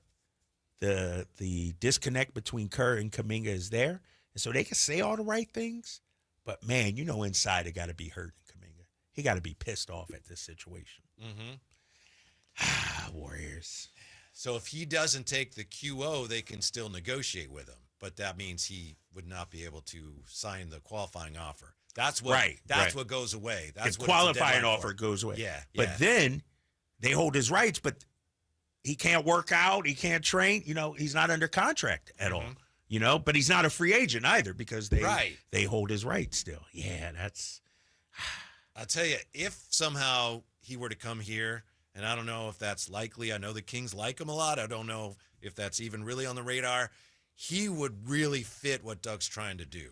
As far as if you're saying that you're trying to do what the Pacers did, trying to get up and down the floor, I don't know how good Kuminga is defensively. Right. That's the question. Athletically, he'd be a great fit for that. Well, I think that was one of our big issues last season, the lack of athleticism on the wing. No offense to DeMar and some of these guys, but, Kuminga's an elite athlete out there. And I looked at the numbers, Whitey. I think we were 22nd in fast break points and 21st in pace. Like, that's clearly not the direction Doug wants this team to go. And so, to your point, Kuminga would help you, in that regard, getting up and down the floor. But is he like a runaway freight train out there too, though? Sometimes, that's the question. He'd also get younger, and I still think that's one of the things they need to get. That, I think, is the main thing that Scott Perry has achieved so far. And I know he just started, haven't even played a game yet. But the roster, and this really was underscored for us yesterday, you do have some younger guys on the team that have some upside. Right. And that's the thing, And these guys got to get some minutes. Like, you got to get Nick Clifford some minutes. In my opinion, you got to get Max some minutes. Do we even know what Devin Carter truly is? I mean, I'm not ready to close the book on this kid. We saw him for half a season last year. Didn't have a training camp. He was banged up. Like, I want to see what Devin Carter can give us. And so one of the things, I asked Doug is, how you going to manage all the minutes, And, it's the belief the minutes will take care of themselves. Guys will earn the minutes. And so, but I feel like that's a tough position to be in because we mentioned Neek and Devin and Zach and Dennis.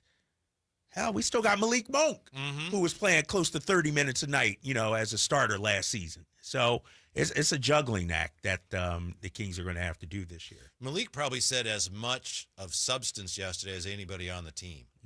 Yeah. I think he was the guy, one person we were waiting to hear from. He's the one guy that's been in the news cycle regarding the trade rumors. And the belief might have been, oh, man, he's salty. He's not happy about this. I thought he was excellent yesterday in addressing the media scrum, talking to me in the one-on-one that I had as well. Like, it didn't seem like, at least he didn't let on that the trade rumors bothered him.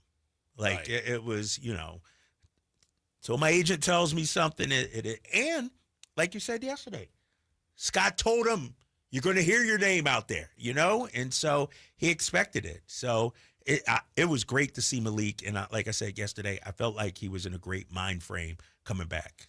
I think he wears his emotions on his sleeve. And I'm sure there's a lot of things. Obviously he doesn't feel compelled to tell us everything that he's thinking when he talks to the media. But, he's pretty open about that stuff. And so to me, all the indications were positive. And he talked about not having the right attitude before and having the right attitude going forward. Yep. I think that's really encouraging. Who knows what's going to happen, but if he's in a good space, he helps you. And if he's not, I think it affects his play. So that's really encouraging. Yeah, exactly. And that's the last thing you need if you're a new coach in Doug Christie. You got Scott Perry now. You're trying to, quote, unquote, change the culture. Last thing you want is to enter camp with guys being pissed off, malcontents, or anything like Wouldn't that. you say Malik was a big part of the previous culture when it was successful?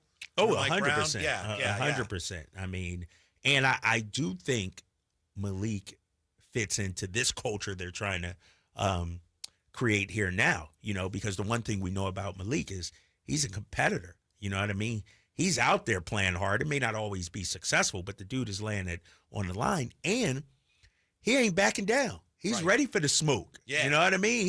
He's ready to talk trash to some of the best players. He's not scared. And so I think that's what Doug wants from these guys, to walk into a building, to walk on the floor and be ready to deliver the first punch instead of taking that first punch. Mm-hmm. When it comes to establishing a new culture, words are the easy part. Yeah. And it's all about we're all in. What does that mean? We're all in for each other, and we're playing for each other. And it's one thing to say that, but when you have someone like Malik, he's done it before, sounds like he's ready to do it again. You have someone that says, I think I'm a starter, but if it benefits the team for me to come off the bench, I will do that. And then he does that. That goes a long ways towards establishing to other players, ooh, he's doing it. I guess we're really doing this. Right. And I think, especially the young players. Yeah. Too. You know what I mean? Malik's a veteran in this league now, second in Sixth Man of the Year voting a couple of years ago. I mean, he could be a starter. He got ripped off. Yeah, and he really did. He really did. He should have got it. We all know that. But that's the kind of sacrifice it's going to take on this team. Not only from Malik. Maybe Domas, I might not get the shots that I want. Maybe DeMar, I might not get the shots. And so to your point, all right, Malik's doing it. Let's see if other guys follow suit as well. Doug Christie is asking the Kings to be very selfless, the opposite of selfish. Right. Because he's asking them to play defense, and playing defense is the most selfless thing you can do on a basketball floor. You think of, passing the ball is selfless. Yeah, but you play defense hard. You don't get a lot of numbers for that. Right. The box team scoring benefits from it, and it's hard. Exactly. And that's what he's asking of this team, to be selfless at the defensive end. Exactly. But here's the thing too. I think it goes hand in hand. And maybe these guys are professionals and this is not how it is for them. But I know if I'm busting my butt defensively, I want to touch the ball offensively too. And so you have to be selfless, yes, defensively, but also offensively as well. Yeah. And so, case in point, my son Nick, and I know it's different levels, but he's pissed off right now about his game the other day. He's like, I don't even want to play defense. I'm not touching the ball on the other end. And so I think as leaders of the team, Domas, Zach, DeMar, Dennis, they got to understand that too. Like, especially because, Whitey, all these guys came into the league as scorers. They all were the number 1 or 2 options on their college team. They got up shots. Let them touch the ball. You know what I mean? It shouldn't be. And no offense, we don't have LeBron or Luka, we should not have a ball-dominant offense with our as much talent as we have, and as balanced as we are. Nobody stands out, I think, in my opinion. This guy gets 22 shots and the next guy gets 14 or 15.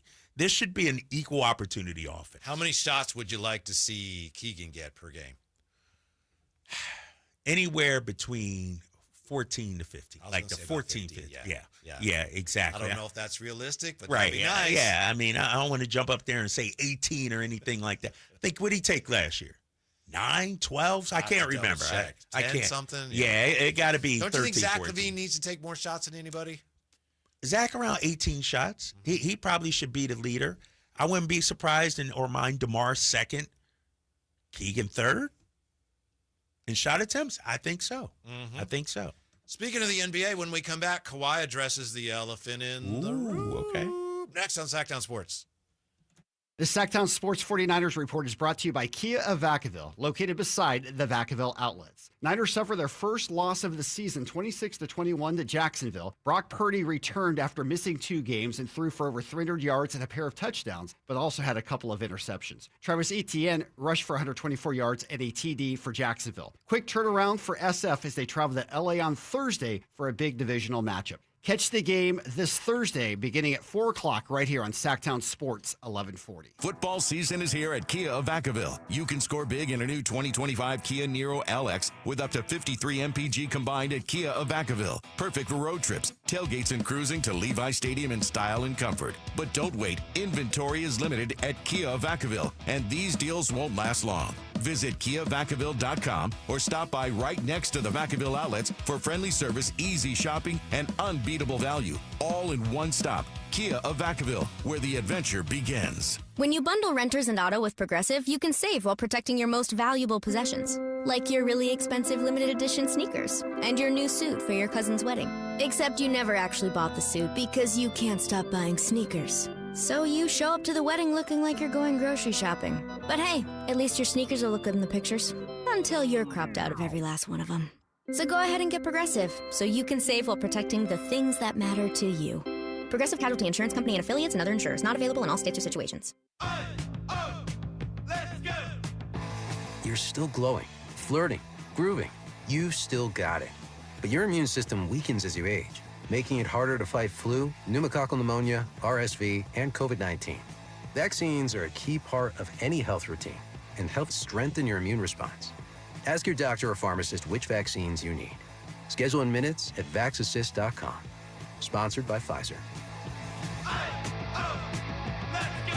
Finding great candidates to hire can be like, well, trying to find a needle in a haystack, but not with ZipRecruiter. Its powerful technology actively finds and invites qualified candidates to apply to your job. So while other companies might deliver a lot of hay, ZipRecruiter finds you the needle in the haystack. See why 4 out of 5 employers who post a job on ZipRecruiter get a quality candidate within the first day. Try ZipRecruiter for free at ZipRecruiter.com/free.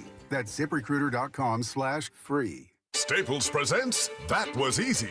Our office computers were from like 2012. What? They had computers then? Yeah, I don't know much about new tech. Apparently. So I went to Staples and saved big on an AI-powered HP laptop and HP OfficeJet Pro printer, which also came with 3 months of free instant ink. And we're back in this century. During Staples HP Tech Event, save up to 35% on HP printers and up to 40% on AI-powered HP PCs.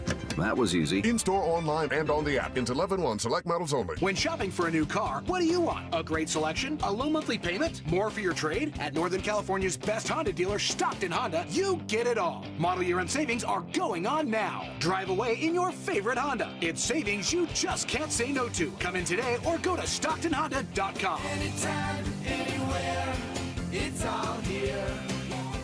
StocktonHonda.com. Based on the results of the study, recognized on June 18, 2025, USA Today's list of California's top car dealers 2025.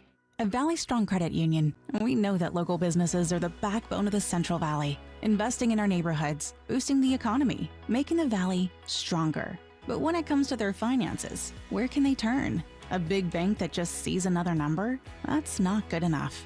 Valley businesses deserve Valley support for payroll, credit, cash flow, and everything in between. Valley Business is Valley Strong. Learn how our cash management services can support your business at valleystrong.com.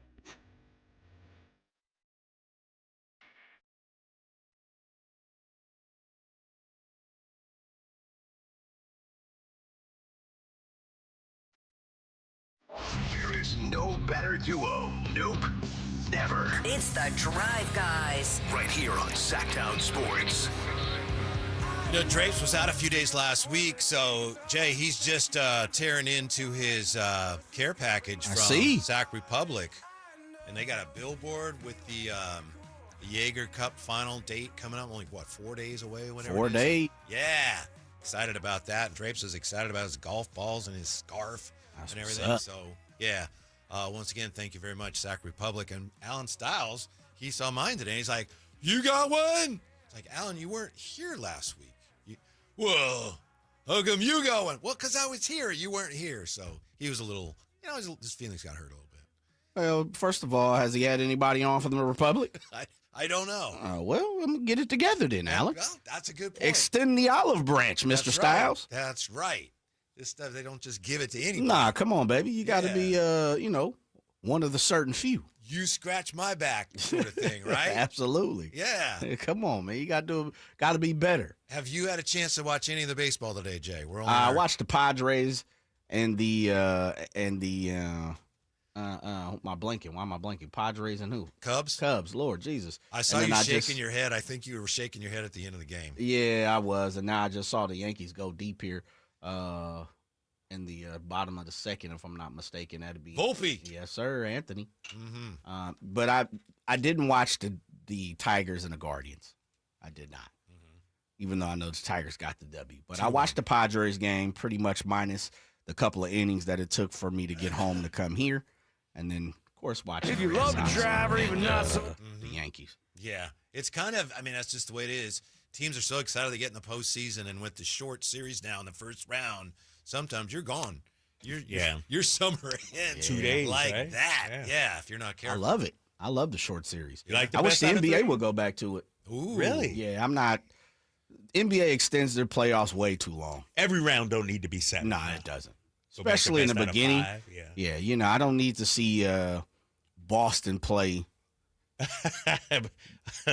Orlando for 18 games in a row. We need the revenue, Jay. They need the revenue. We got our new TV package. We need the revenue. Fine. You don't need no revenue when you just signed $76 billion deal. What revenue do you need? Mm-hmm. You're just being greedy at this point. Mm-hmm. Do you know, Drapes, are we going to have a hard time finding the games, which games are streaming now? It'll just take a while, right? Hopefully. It'll take a while. I mean, it's The issue I think that the NBA has, and if you're an NBA fan, let's say you're just not a fan of the Kings. Let's say you're a basketball fan.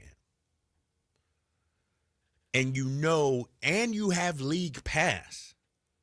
How much are you watching League Pass versus whatever the national game is? Because with the national game, all right, Thursdays, we knew we had to go to TNT. Now, Mondays, NBC, like it's every day of the week, you got to figure out, you know? Yeah. Whereas I know if I go to League Pass, and what the NFL doesn't have is their national games, there's no competition. That's the one game, Monday Night Football, or two if they do it. Thursday night, that's the one game. Whereas the NBA, you got the national games, but then you got a lot of other games competing with it. Remember, TNT Thursday nights, they pretty much kept that schedule empty. Remember? Yeah, right. It was like the two games, and maybe you had games. one or two, so you didn't have as much competition. Now when you got national games every day during the week, those national games might not be the ones fans want to see as much. So we'll adjust, I guess. We'll adjust. We always do. What's the point of getting the NBA league pass at That's this point? a good question. I've been wondering about that myself. You get every game. That's the only, but there will be more games available. Right. On Peacock nationally and things like that. So like NBA TV doesn't have games anymore, right? Nope. They don't have games. They're just going to be digital, I believe. And so the app will be streaming stuff, and they'll have shows on the app and things like that, is from what I heard over at NBA meetings. Do you know, and if you know, maybe you can't speak to it yet, but how the NBC Sports California schedule will be impacted? Do we not know that yet, or is that something we're waiting to hear officially on? The Kings lose 6 games.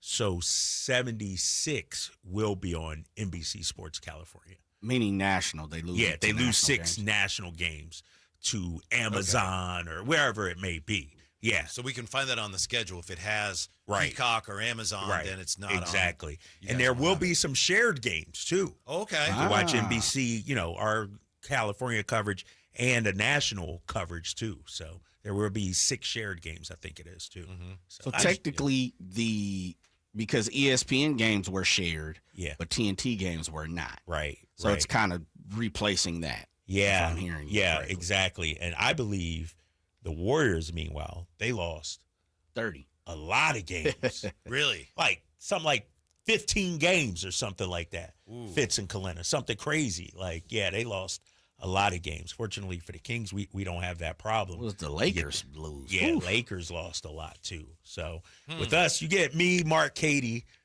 your local squad, baby. We gonna be there, man. All right.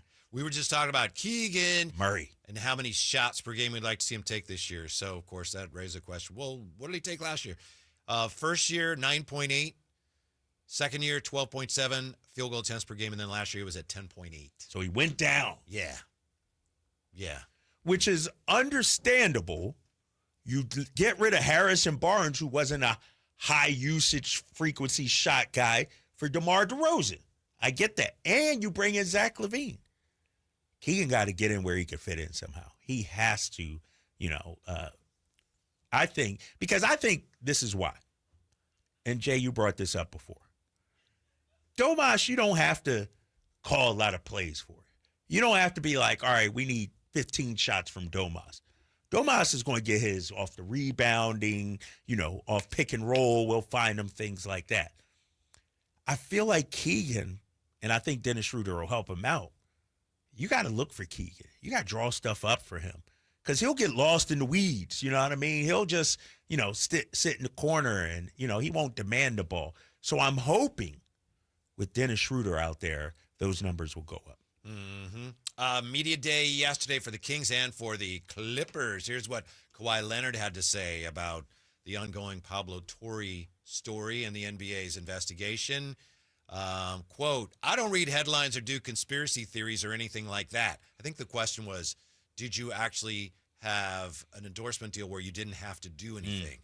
I don't read headlines or do conspiracy theories or anything like that. The NBA is going to do their job. None of us did no wrongdoing. That's it. We invite the investigations. It's not going to be a distraction for me or us as a team. Okay. It's nothing to hide. It's no wrongdoing there. We're just going to keep going as any other season. My name might pop up, but it is what it is, said Kawhi Leonard. Here we go. Shams Charania. When it breaks, we have it first. It's Sacktown Sports breaking news. According to Shams Charania on Twitter, ending a summer-long stalemate, Jonathan Kuminga has agreed to a 2-year, $48.5 million contract to return to the Golden State Warriors. The deal has a team option designated for the contract to be ripped up and renegotiated next summer, according to Shams. It's over! Yeah. It's over, and the Kings didn't get their guy. But I think maybe they're better off for not getting their guy. Shams says Kuminga chose this 2-year deal over a 3-year 75 so he can maintain a higher level of control over his immediate future. The Warriors never wavered on the team option. Now both sides understand the likelihood of exploring trades when Kuminga is eligible in January. So this sounds like just a few-month rental. Mm-hmm. You know what bothers me about this from a Kings standpoint? Can you tell us about it, and we'll come right back? Yeah, we got break. Yeah, I got that for you. Yep. The Kuminga story. We have closure to a degree. We're all over that next on Sacktown Sports. Hi, Sacramento. It's the No Surprise guys at Bell Brothers. AC acting up? Call Bell Brothers.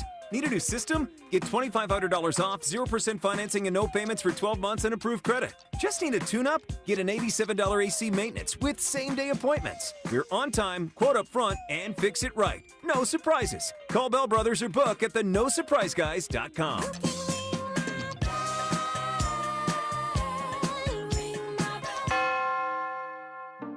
At Fisher Investments, we may seem like other money managers, but we're different. What makes you so different than the rest of us? We ensure clients receive unparalleled service at every step of the relationship. Tell me more. Our investment counselors focus on service over sales, prioritizing clients' needs. How do you make money? We don't sell any commission-based products. We have a simple management fee based on the value of our client's portfolio. So we do better when our clients do better. What about client portfolios? We get to know each client, their finances, family, health, lifestyle, and more, and then we tailor a portfolio based on their specific goals and needs. Your clients really come first then, huh? Yes, we make them a top priority. Our goal is helping them achieve a comfortable retirement. Wow, maybe we are different. At Fisher Investments, we're clearly different. Learn more at FisherInvestments.com. Investing in securities involves the risk of loss. With Progressive's Name Your Price tool, you get coverage options based on how much you want to pay for car insurance. And then you decide how to spend the rest of your money because you're in charge. And right now, you're going to pay for groceries. But you decide what groceries. Just keep in mind you're running out of dishwashing soap. But you decide if you're going to buy that soap. Just those dishes won't clean themselves, will they? Remember, with Progressive's Name Your Price tool, we'll help you find coverage at a fair price. And then you're in charge. Progressive Casualty Insurance Company and affiliates. Not available in all states. Price and coverage match limited by state law. You're still glowing, flirting, grooving. You still got it. But your immune system weakens as you age, making it harder to fight flu, pneumococcal pneumonia, RSV, and COVID-19. Vaccines are a key part of any health routine and help strengthen your immune response. Ask your doctor or pharmacist which vaccines you need. Schedule in minutes at VaxAssist.com. Sponsored by Pfizer. If you love to drive or even not so much, take your car to the place with the magic touch. Big O. Big O Tires. Trust the team with expertise that goes beyond just tires. Visit your locally owned Big O Tires. Now through October 19th, get $80 to $100 instant savings on 4 select in-stock Nitto, Nexen, or Toyo brand tires with installation purchase. Installation required. Disposal fees and shop fees extra were permitted. See store for pricing. Eligibility may vary. Not valid with other offers. Carmichael Dave here for my friends at American Energy Heating and Air. Yes, I always tell you they are a family-owned operation, been in business since 81, A-plus Better Business Bureau, but it is hot. We are in those Sacramento hot months. I want to focus on them being your second opinion partner. What does that mean? Maybe you've got somebody you're working with or you've worked with in the past in the HVAC world. Guess what? They want to give you a second opinion. How much does it cost? Nothing. Nothing. You call them up and say, hey, can I get a second opinion on this deal? They come out and they either say, wow, that's a great deal, you should feel better about that, or they say, we can beat that price, and usually they're going to beat it by a lot. Guess what? You just saved money, and it didn't cost you anything to find out. It's a no-lose situation. Go with a trusted company, American Energy, 916-520-9990. That's 916-520-9990, or AmericanEnergyAir.com. Jingle Singers, take it away. Call 916-520-9990 now. When I was a kid, I remember my dad, a lineman, leaving in the middle of the night. Families were depending on him to get their power back on to keep them safe and warm. Watching him taught me that this work isn't just about wires and circuits. It's about people and the trust they place in us when the lights go out. That's why I started Maverick Electric Heating and Air, to carry on that same promise of showing up, doing it right, and protecting families when they need us most. Visit callamaverick.com.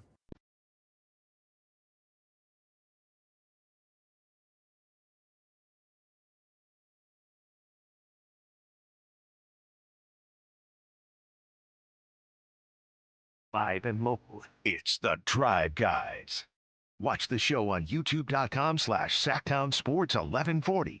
Or listen on the Sacktown Sports app. Jonathan Kuminga is not coming here, at least not yet. From Shams on X just minutes ago. Ending a summer-long stalemate, Jonathan Kuminga has agreed to a 2-year, $48.5 million deal to return to the Warriors. The deal has a team option designed for the contract to be ripped up and renegotiated next summer through negotiations between Mike Dunleavy and his agent from July to September. Golden State ultimately increased its offer by a total of $8 million. And Kuminga chose his 2-year deal over 3 years and $75 million, so he can maintain a higher level of control over his immediate future. The Warriors never wavered on team option frameworks. Now, according to Shams, both sides understand the likelihood of exploring trades when Kuminga is eligible in January to be traded. What does this mean for the Kings potentially, Drapes? Well, it means the door is still open for Kuminga and the Kings to unite, but I feel the price just went up on any potential deal.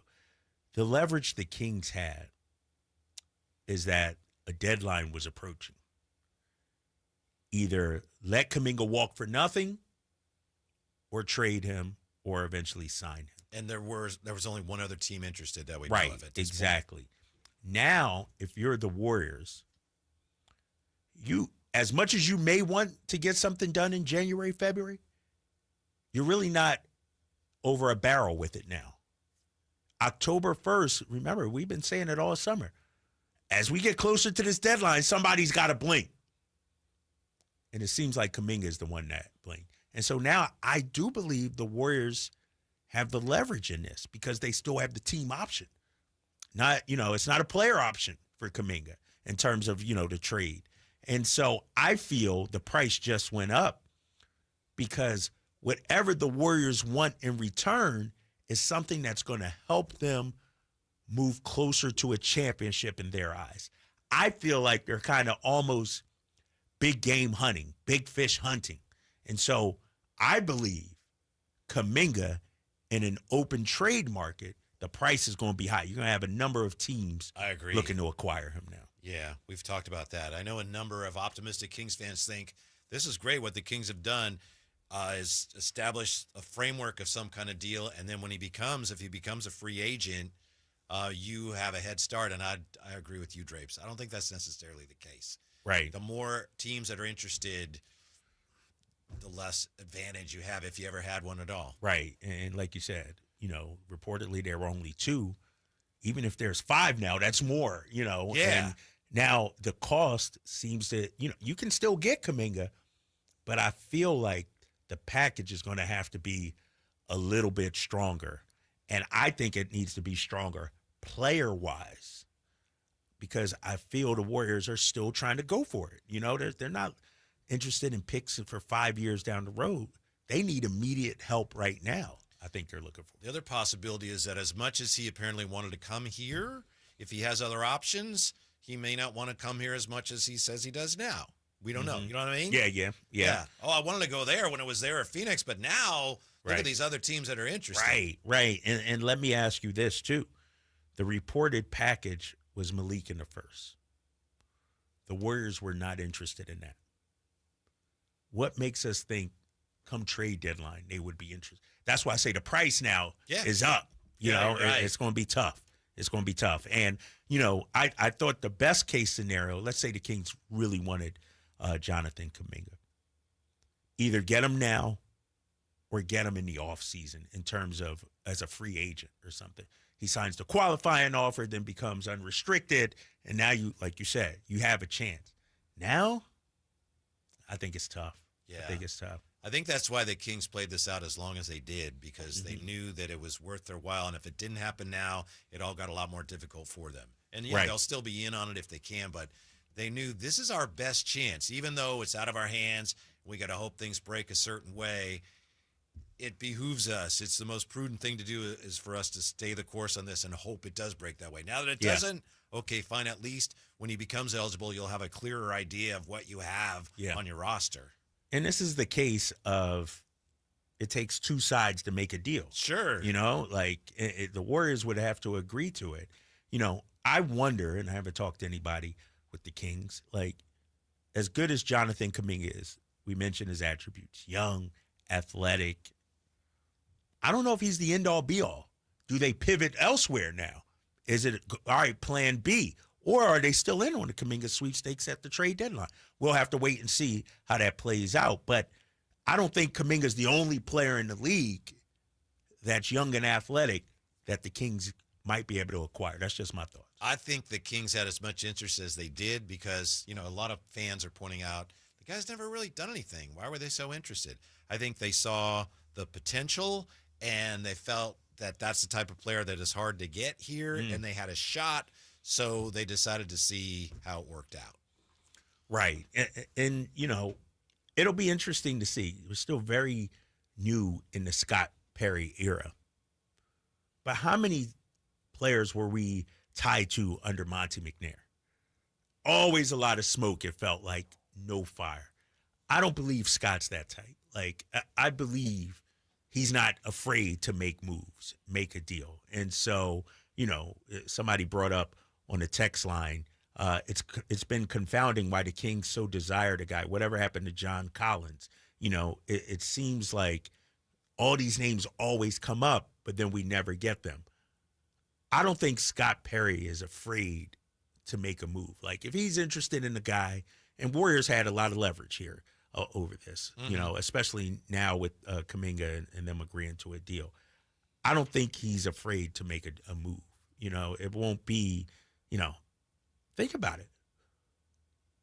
Monty, you know, obviously he traded De'Aaron Fox, but before then, the knock on him is like, dude, you're not making any deals. Trade deadlines are coming and going, and off season, where are our deals? I don't think Scott's hesitant, you know, afraid to do that. Yeah. To your point about the Warriors didn't blink, they clearly won. Kuminga gets him up. He has some benefits from this. The Kings neither won nor lost because there was nothing they could do. Right. It's unfortunate if they really wanted him that much, and now they got to go to Plan B or just reconfigure things. You know, regather themselves to make a run at him at the trade deadline. But the Warriors, ultimately, we'll see where it goes. It's going to be a distraction, but to this point, they made probably the best of a really ugly situation of their own creation. Who, the Warriors? Yeah. Yeah, I think, you know, if you're the Warriors, you come out of this feeling pretty good. Yeah. You didn't get cave on the team option. Right. It was a mess they could have avoided. On the other hand, they still are in good shape. They have their asset. They have their asset. Exactly. Yeah. And they didn't take back less than they wanted. Like, they didn't come up on the short end of a deal. like you said, they still have their asset, and I believe, that asset is probably more valuable now going forward. Now, I wonder if this means that Russell Westbrook. Wow, he's still out there, huh? Yeah. Damn. Because now, I don't know. That book is closed. Yeah, that's a great point. I have no idea what happens to Westbrook now. Because I believe bringing in another guard right now just doesn't make a whole lot of sense unless you move off of somebody. And so. Oh, I agree with you. Right. So just going off what's been reported, but we haven't heard anything in a while. Yeah, we haven't heard anything in a while. And we've heard Al Horford. We've heard all these. Nobody said anything about Russell Westbrook, which I think is truly, amazing. Like, what's going on with this guy? What is he thinking? Where's he working out at? The fact that he's not on a team right now, maybe he was waiting for this Kuminga situation to work itself out. And for everybody who just has been suffering from Kuminga fatigue, the good news is for the short term, all right, we have a resolution. But we're going to hear his name a time or 2 or 3 or 7 between now and the trade deadline. So it's not. So it's not over, huh? It's not. But it's not the same. No, you're right. Especially, I think a long shot just became an even longer shot for the Kings. Yeah. But come January, the question is, does Scott and Doug say, you know what? This is our guy. No matter what, this is the guy we want. And are they willing to up the price, and pay for Kuminga? That'll be seen. But, according to the Shams tweet, January, he'll be eligible to be traded. And we'll find out, man. We'll find out. Mm-hmm. How you feeling personally, if I may ask about it? I'm neither here nor there with it. Like, it would have been nice, like you said, young, athletic, but I actually like the guys we have. Mm-hmm. Like, I want to see my boy Dennis Schröder with Zach and DeMar and see how it works out. I want to see, does Keegan take that step? You bring in a Kuminga, does Keegan now become the 5th option, let's say, or something like that? You would have to reconfigure a lot of what you're doing, especially if they've told him, we love everything you do and want you to be you. Yes, exactly. It's almost like, you're our guy. Yeah. We're fitting everything around you. And so I'm neither here nor there with it. I'm still, ready to see these guys get to work. More on that when we come back. Also, we have a 49er TV update next on Sacktown Sports. The Sacktown Sports 1140 newsletter. Right to your email. Get your latest on the Sacramento Kings, UC Davis, and Sac State with the Sacktown Sports 1140 newsletter. Visit sacktownsports.com to join. This is the story of the one. As a safety manager at a manufacturing plant, he does everything he can to keep his coworkers safe. From finding ways to reduce risks to keeping safety supplies in stock. And for that, he relies on Grainger. Grainger offers a broad range of quality products and next-day delivery, so he can always play it safe. Call 1-800-GRAINGER, click Grainger.com, or just stop by. Grainger, for the ones who get it done. The deals are on now at the model year-end sales event at Balsam Lake Honda, your one-stop Honda shop. Looking to own or lease? Save on year-end models and drive a brand new Accord or Civic. Visit us today at FolsomLakeHonda.com, your one-stop Honda shop. As a family-owned and operated dealership since 2009, customer service is our #1 priority. Our customers love doing business with us, and you will too. Folsom Lake Honda. Go to FolsomLakeHonda.com. Your one-stop Honda shop. If your passion is bass fishing, only one radio show has the action, information, and excitement of your favorite outdoor sport. Ultimate Bass, hosted by Tournament Bass Pro and California Outdoor Hall of Famer Kip Brown, takes you live to where the fish are biting every Saturday morning. Only Ultimate Bass feeds your passion with the latest news, products, tips, and advice from the pros. Ultimate Bass with Kip Brown, Saturday mornings at 5 a.m. on Sacktown Sports 1140, part of SEP's Saturday Morning Outdoors. Progressive knows if you have to choose between everyday life and your RV wins.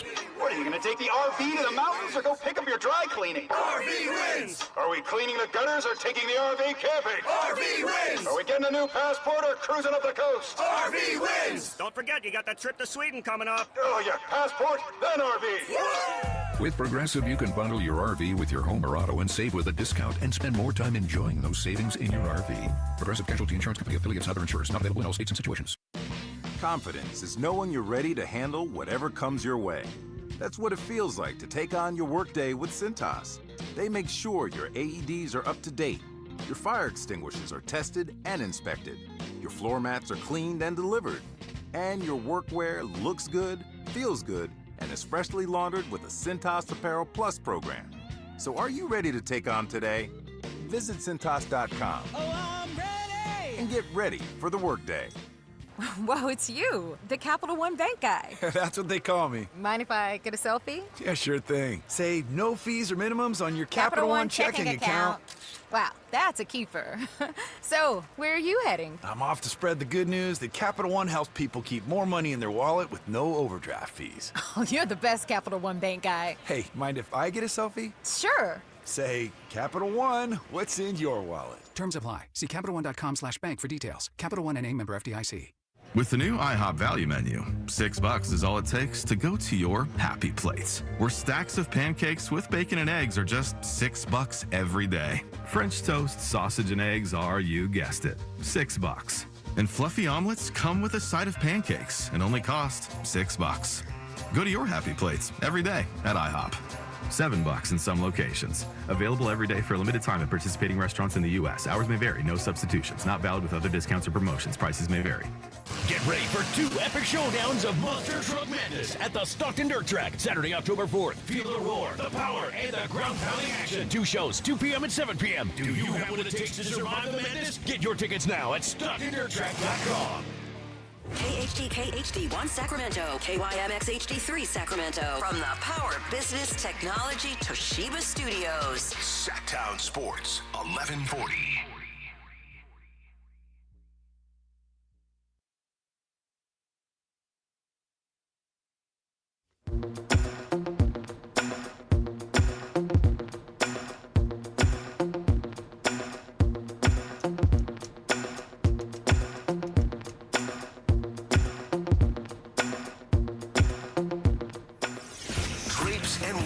Whitey and Drapes. You know the pair, the Drive Guys.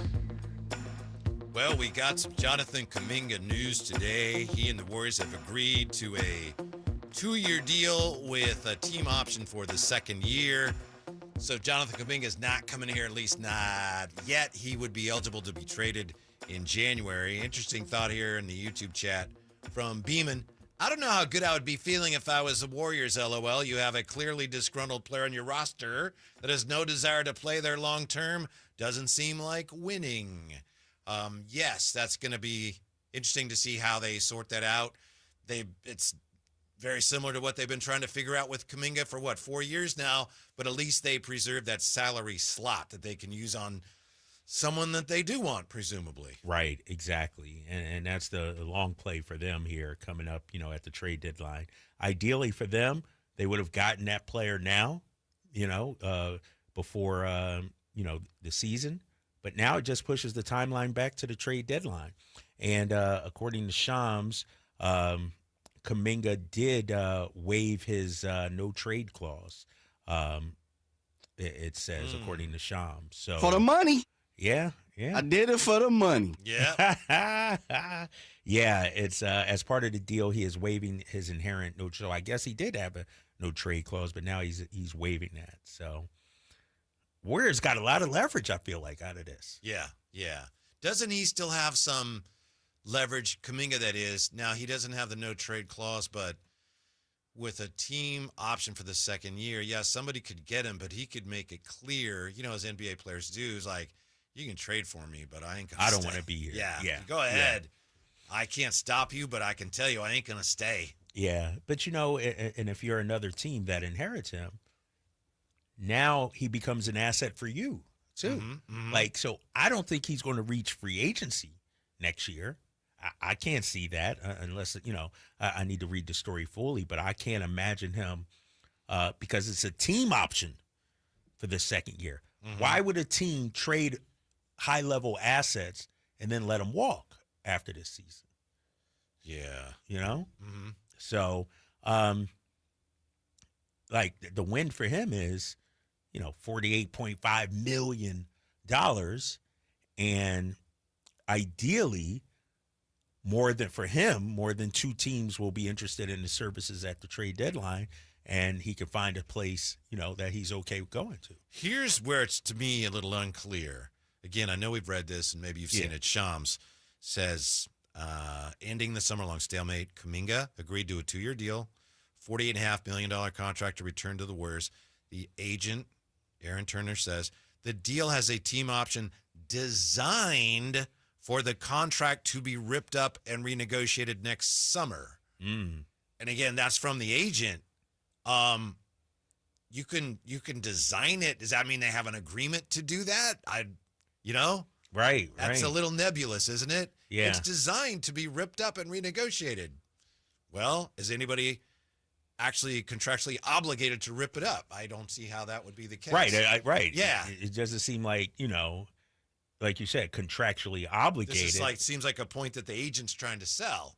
Yeah, and maybe the fact, that's what sold Kuminga on it. It's like, we'll rip this up and give you a better deal, whoever we trade you to. Yeah, you're right. I've never heard of that before. I haven't either. We'll rip it up and give you. What about this? The way I read it, fellas, is if you look at the language in it and I could be reading into it, where it says both sides look like there's going to be a trade by January or January 15th. What Slater just said, he can't be traded until January 15th. Anthony Slater just tweeted that out on top of Shams' tweet. But the way I read into it is after January 15th and in between the trade deadline, he will be moved. And if not, if the Warriors can't get what they want, this thing will be ripped up next year and you'll be a free agent. So it's kind of like, we're going to rent you for the next 3 months and then we're going to trade you and you'll have a say where you can go. And if we can't get what we want, then we'll rip this up next year and you'll be a free agent. Ah, you're looking at it like that. Yeah. Because it says it is designed for this to be ripped up next year to renegotiate. Now, I'm pretty sure the Warriors aren't that stupid. They got something in that contract that states if we don't trade you this year and next year, if we do, we got to get something from it. I know that we are really interested in it here, have been, because he might have been coming to the Kings. And I know a lot of fans have heard way too much of it, but I understand that. But why has this been such a big story nationally for a guy, again, that really hasn't done anything? And it's a huge story. Is it just because of there wasn't as much movement in the offseason, NBA free agency-wise, as we thought? There's nothing else going on? Yeah, I think that. I think the Warriors being involved in this adds to that. Sure. I mean, because, and I understand, Kuminga's a champion, a tremendous athlete, has had a couple of good seasons. But we're not hearing, throughout this we didn't hear as much about Giddey, as much as about Grimes, Right. Cam Thomas. Like, we didn't hear. So, like, to your point, why Kuminga? I think the Warriors, if Kuminga played for Charlotte, Jay's squad, would this be such a big deal? I don't think it would be. Yeah. I don't think it would be. But the Warriors That's a strong aspect, brand. It's a strong brand. Steph Curry trying to keep his window open. Steve Kerr. Yeah, anything the Warriors do is going to be heightened, bigger than what it is. The question I have, Kuminga, 16.1 points 2 seasons ago, 15.3. What is his ceiling? So much has been made about this guy. He's the topic of conversation. Is he Bradley Beal level, just a good player, but never is the amount of coverage, does it match what the player can become? The scariest thing to me about him coming to the Kings would be this. You watch him play, and it's clear that he doesn't play in a way that the Warriors play. Right. That doesn't mean he's wrong and they're right, but you could see it's like they play a certain way, he doesn't play that way. To me, it was clear if he was going to fit into a system, he would have to be coached as part of it, but he'd have to be willing to make some adjustments. And I don't know that the way he's played would fit with what the Kings are doing, although we're not sure what they're doing. But when the Kings, according to reports, again said, we want you to be you and you do what you do, to me, that's a scary thought. I'm kind of glad they're not dealing with it at least now, because he's a guy that, to me, needs somebody to show him this is how you play NBA basketball. You're extremely talented and you've got great skills, but some of it you're going to have to try to fit into what the team's doing more for your own benefit as well as the team's. And, he had 4 years of that, though, didn't he, Whitey? But he never took to it. He didn't want to do it, apparently. Right. It was still an issue with him and the team. Yeah, that's not saying he's wrong and they're right, but it was he didn't want to fit in with what they're doing. No, that's 100% true, and you're right. He just did not fit in their style of play. Yeah. He just didn't. I find it interesting. Their style of play, basically, excuse me, but we know it's like, if Steph's there, you get him. Give Steph the damn ball. He was not right? overly interested get in out that. the way. Yeah, exactly. Yeah. And so whoever acquires him, whether it's, in January at the deadline next season, he's the guy you're building around. You're not if he can't play with Steph Curry and he's not going to give Steph Curry the ball, is he going to give Zach the ball? Is he going to give, whoever else around the league? Or is he destined for a career with the Brooklyn Nets, putting up some big numbers, but not winning any games? He's exciting to watch, and I'm a little disappointed he's not coming here because it would have been fun. But basketball-wise, I feel like the Kings dodged a bullet here. We'll see. Dude, somebody said that in the text line also from the 916. Personally, I think the Kings dodged a bullet. I did not see that, honestly. It's on the text line, our new text groove software. Somebody just said that at 4:07, and then 3 minutes later, Whitey, they dodged a bullet. But all right, I see. Nah, it's Let me ask you this though, because you might be right. Are the Kings in the gambling profession right now? Should they be gamblers right now, taking chances, risk? Because Kuminga, I think we agree, would have been a risk. Like, you say you dodged the bullet, but to get better, are we going to have to take a chance on somebody like this? Sure, but to me, it would have been too big of a risk. And again, if he ends up coming here, I'm going to be very excited to see how it works out, and maybe they can make it work. But to me, if you're building, at some point, it has to be some gradual, some measured growth. I think that's what Scott Perry is about. Measured growth. You bring in two rookies that looks like they're perfect fits, right? Yes. Who knows? But it looks like it.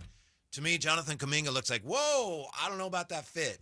So, again, I think it was just that much talent. They felt like we gotta roll the dice on this because that much talent doesn't become available. I still think, at least in the short term, they're better off without him for now. But we'll see. Things can change, and they'll know a lot more about what they actually have and where they want to go come January.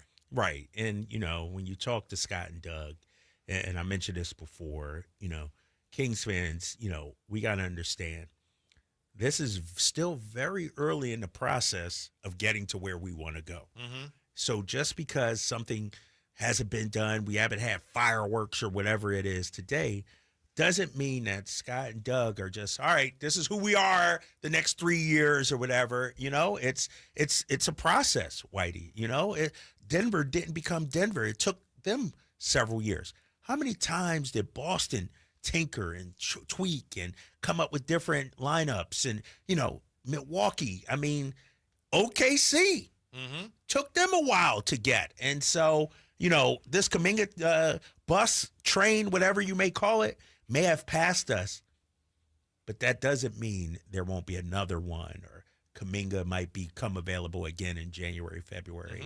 So we got training camp. I'm going out to practice Thursday, big fella. Okay. Just so you know, I might be a little late to the show. Are you covering it, or are you participating? I might throw on the old Converse top 10s or high tops. And no, I'm going to sit there and watch. Sit there and watch the boys get after it, going there Thursday. I'm really excited, man.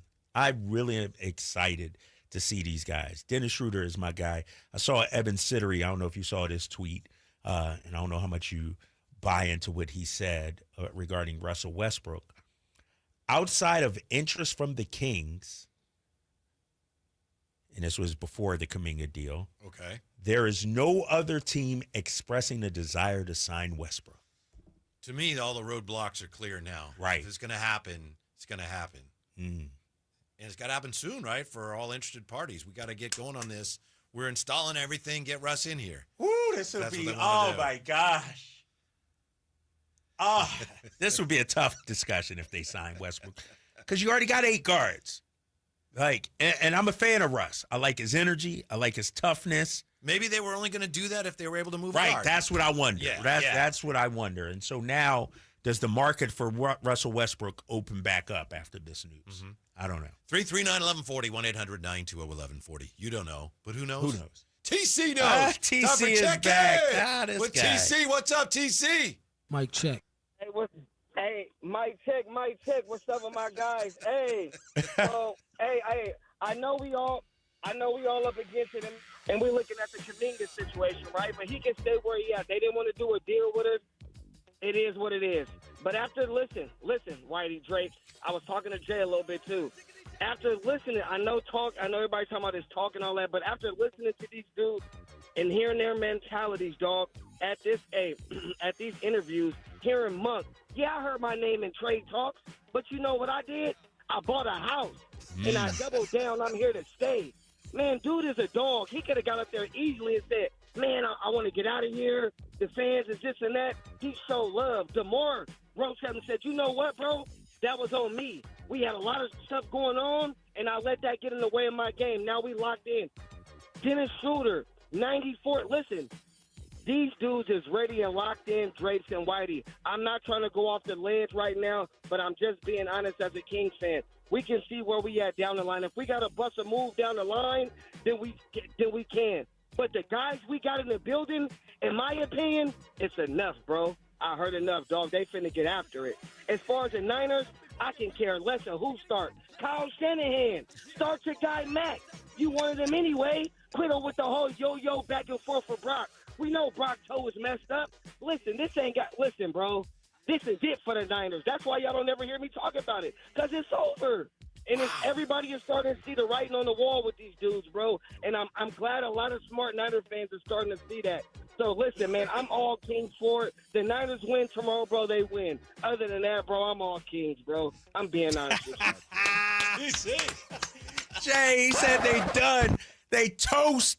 It's over. Man, DC can't be talking like that as a Niner fan, as a part of the faithful. Oh, 4 games in, it's over. It ain't over. Brother TC has lost the faith, Jay. He has lost the faith. He is, man. Dude, they 3-1. It's over. It ain't over, man. It ain't over. 3-1, it is over. TC is just checked out on Kyle Shanahan. He's had it with this guy Shanahan. Yeah, I love it. Until Shanahan could be 30 seconds away from a Super Bowl and up 20, and TC would still say, man, you know, they did this despite Shanahan. And I get it. I understand. He's passionate about it. I respect it. I think we all have certain opinions. It doesn't matter who, what, where, and why until it changes, and we're going to always believe it. One thing he said that I agree with, he talked about the feel from hearing all the players talk, and I know it doesn't matter. We said it yesterday. We all know it. Doesn't matter what players say. What matters is what happens when you throw the ball up. But there does seem to be a sense of balance with the team right now. I just get the sense hearing them talk about each other. There's a sense of camaraderie, just a balance. And I think if you brought in Kuminga right now, I don't know that it'd be a good thing. So yeah, another angle that, just popped into my head after seeing some tweets out there. Steve Kerr is in the final season of his contract. According to Slate's Anthony Slater, he doesn't anticipate negotiating an extension during the season. Wants to be with the Warriors beyond, but acknowledges it's fluid. Quote, however this ends, it's going to be done in a really quality way. They chose Kuminga over Kerr. Could this be? Yes, it could. Yes, it could. We'll see what happens after the season. Steve Kerr's gone. We'll rip up your contract, give you a new one. You're our guy going forward. What does number 30 say about all that? He didn't not saying anything now, but that's going to be a big factor. Is this Jordan Phil Jackson again? Remember when the Bulls forced Phil Jackson out and Jordan said, screw that. I'm out of here with Steph Curry? All for Kuminga? Yeah. Yeah, that's interesting, man. That is very interesting. This could go a number of different ways. And, it's hard to, take into account what you see on paper or on the screen and quotes and everything, the sentiment that Steve Kerr. But why wouldn't Steve Kerr get an extension? Unless maybe he's tired and needs some time off or something. But from an organizational standpoint, you're talking about a 4-time champion, coached you to a championship 4 times. Could this be the final last dance for Steve Kerr? Wow. It could be. They literally have been saying that. Right. Since Durant's last year there. Yeah. It's Coach Kerr actually talked about it as the last dance.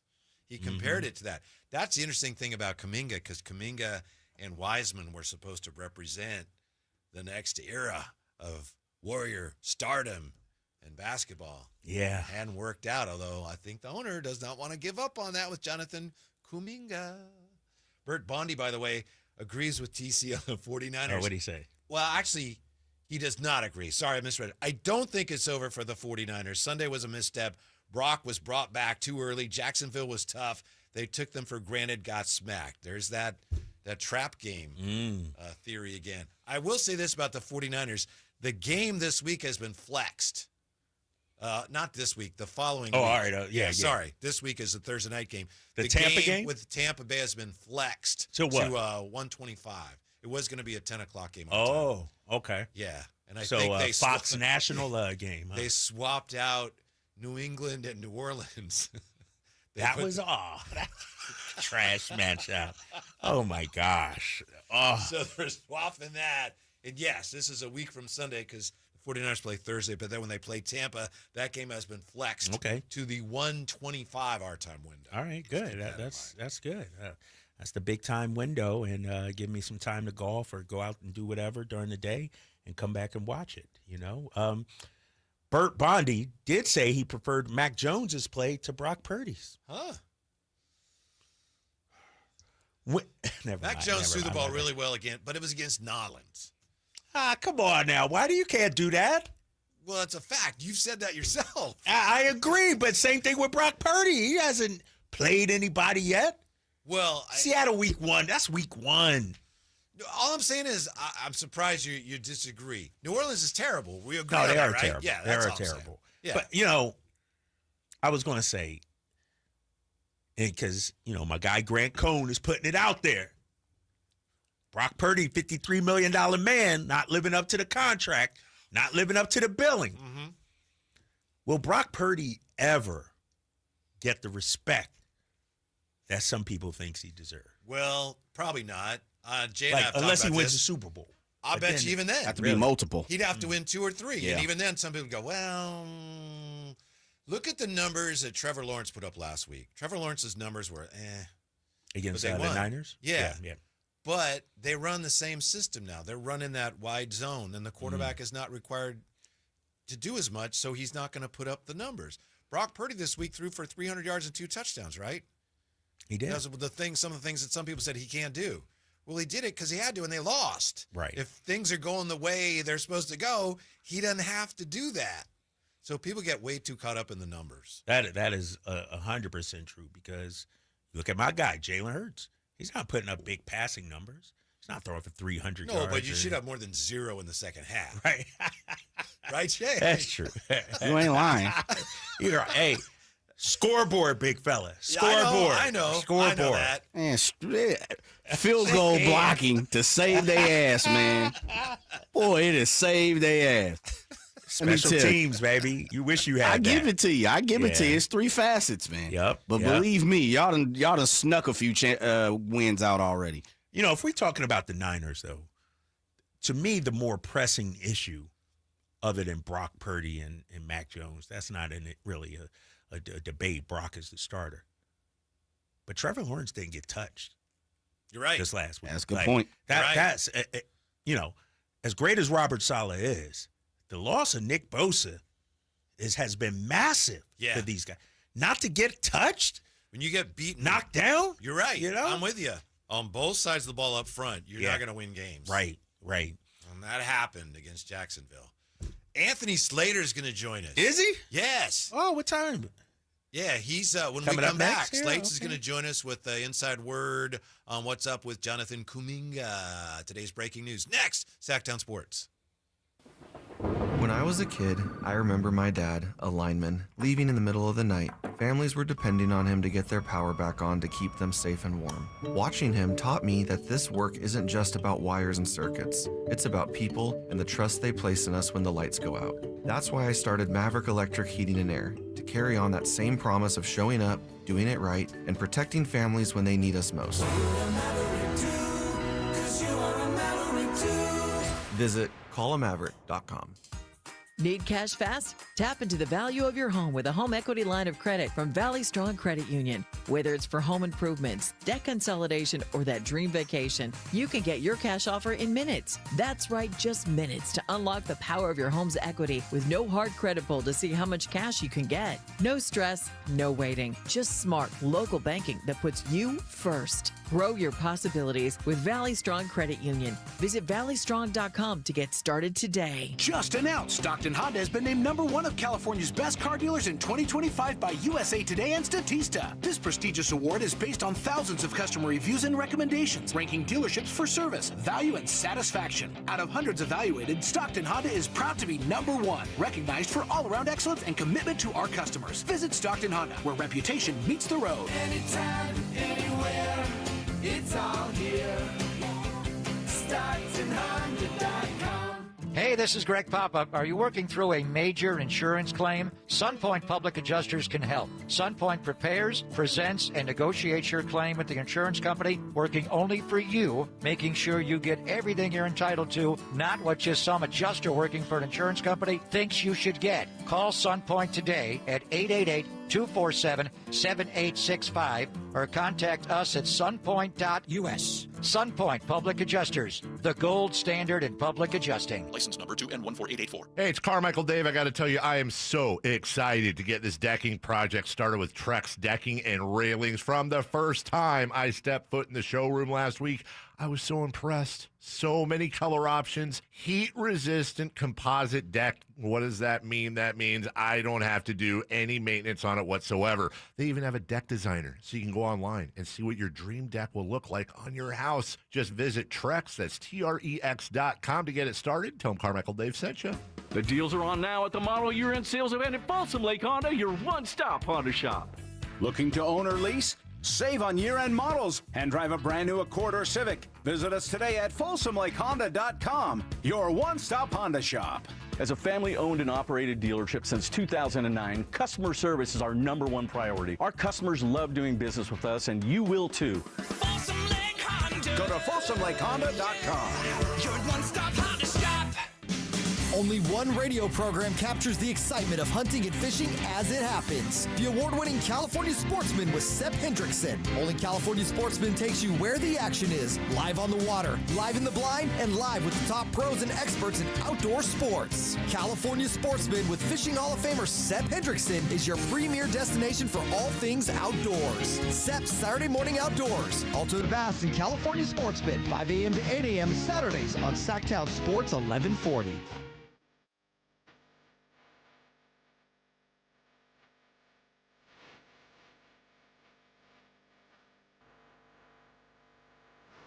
Your afternoon home for Kings Talk and so much more.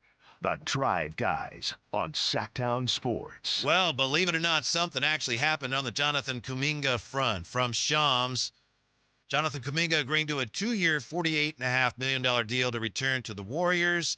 The deal has a team option designed for the contract to be ripped up and renegotiated next summer. Shams is pretty reliable, but I don't take any information to the bank until it's confirmed by our next guest. Also from ESPN, longtime friend of the show, Anthony Slater covers the NBA for ESPN. How are you, Slates? What's going on?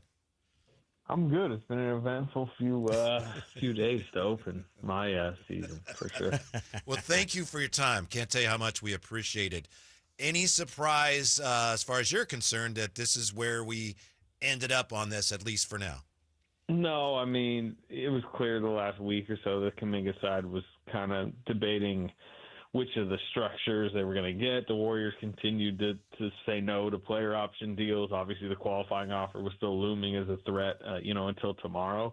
Like Kuminga had more on the table. He could have taken 3 years, $75 million with the team option, but he took this one, the 1-and-1, which was the structure really pitched early in the summer by the Warriors. Now he got a little bit of a bump, right? It was $45 million. Now you're talking about 47.5, 48.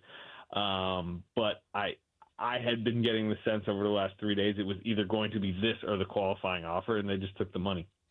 Hey, Slates, what do you make of some of this language in the contract talking about, it's designed that it could be ripped up in the offseason and restructured by the Warriors or whatever team he's traded to?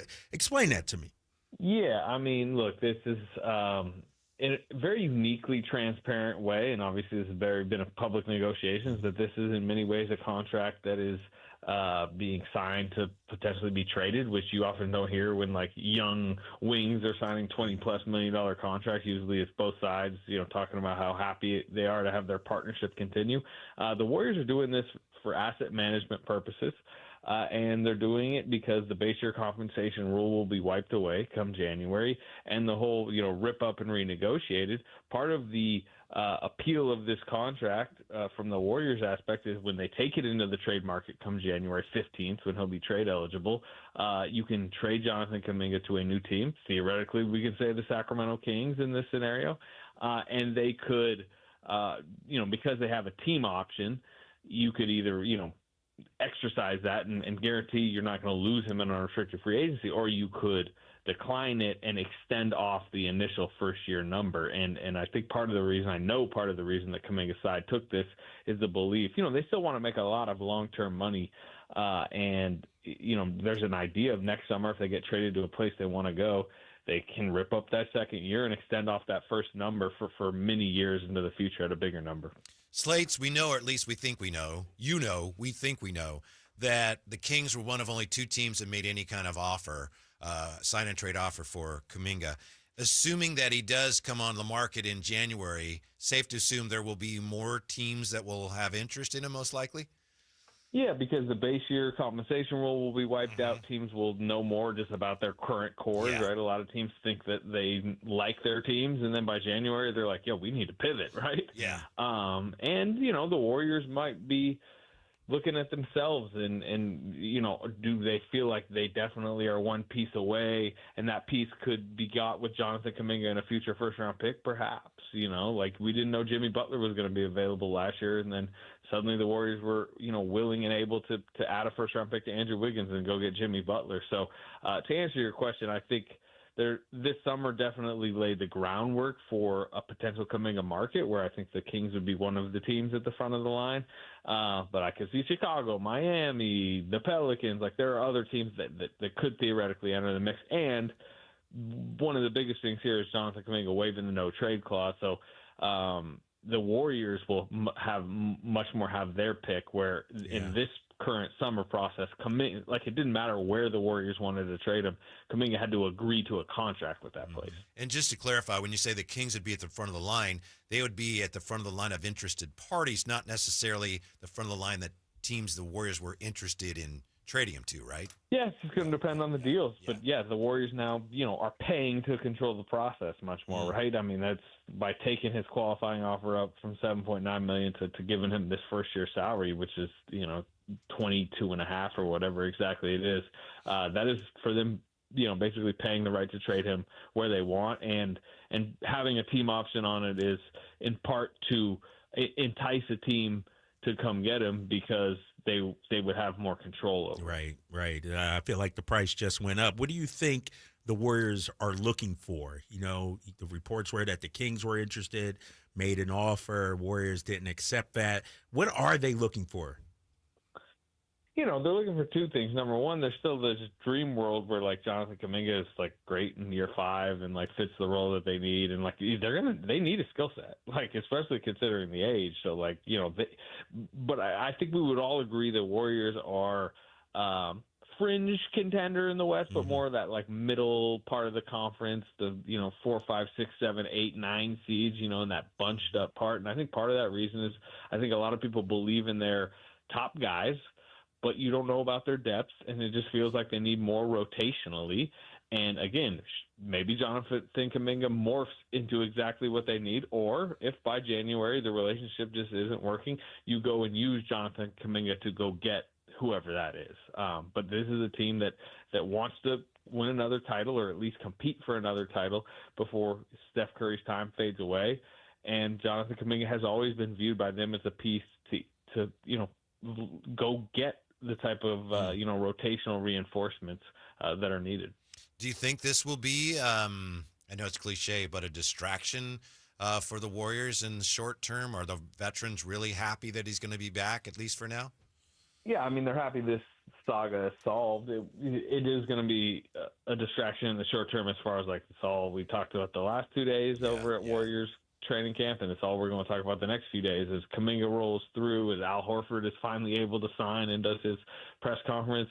And then, I mean, you guys – watch and probably consume an amount of Warriors coverage. Like Jonathan Kuminga's every game over the last few years is like dissected and picked apart. And that after this summer, that will only be more and more. Is he hustling for rebounds in the opener? Did Steve Kerr pull him too early? Should Steve Kerr have left him in? Like that is all going to continue. Now the Warriors' point and the veterans' point, and even Steve Kerr's point today, is they've dealt with a lot more than this before. And that side, I've covered this team over a decade now.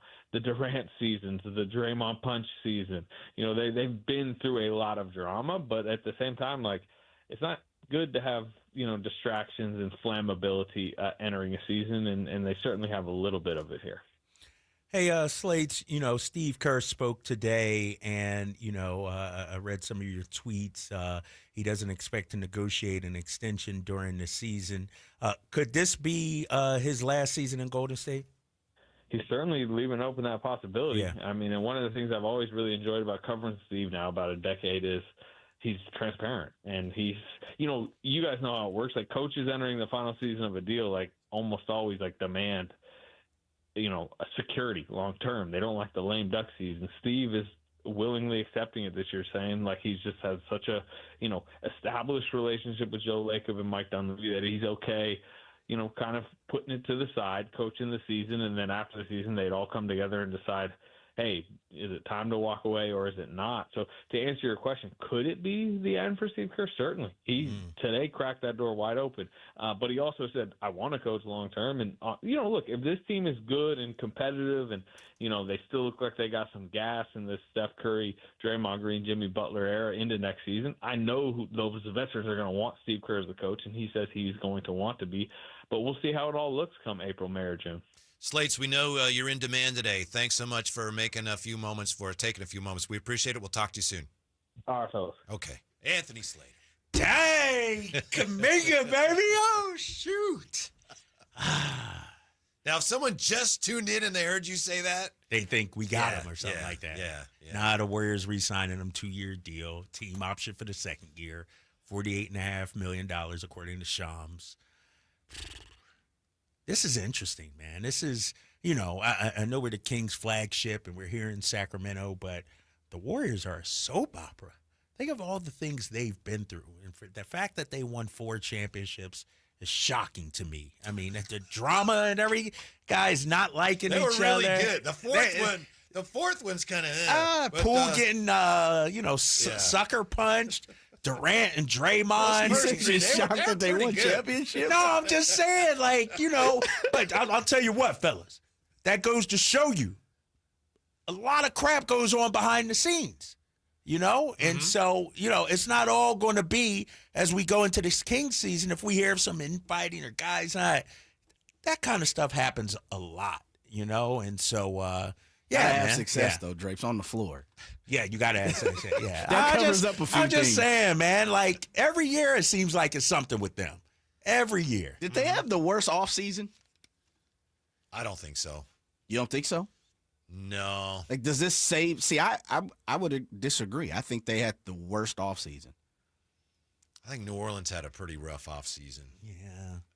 We'll see. I mean, we don't know. This might have saved the Clippers had a really rough offseason.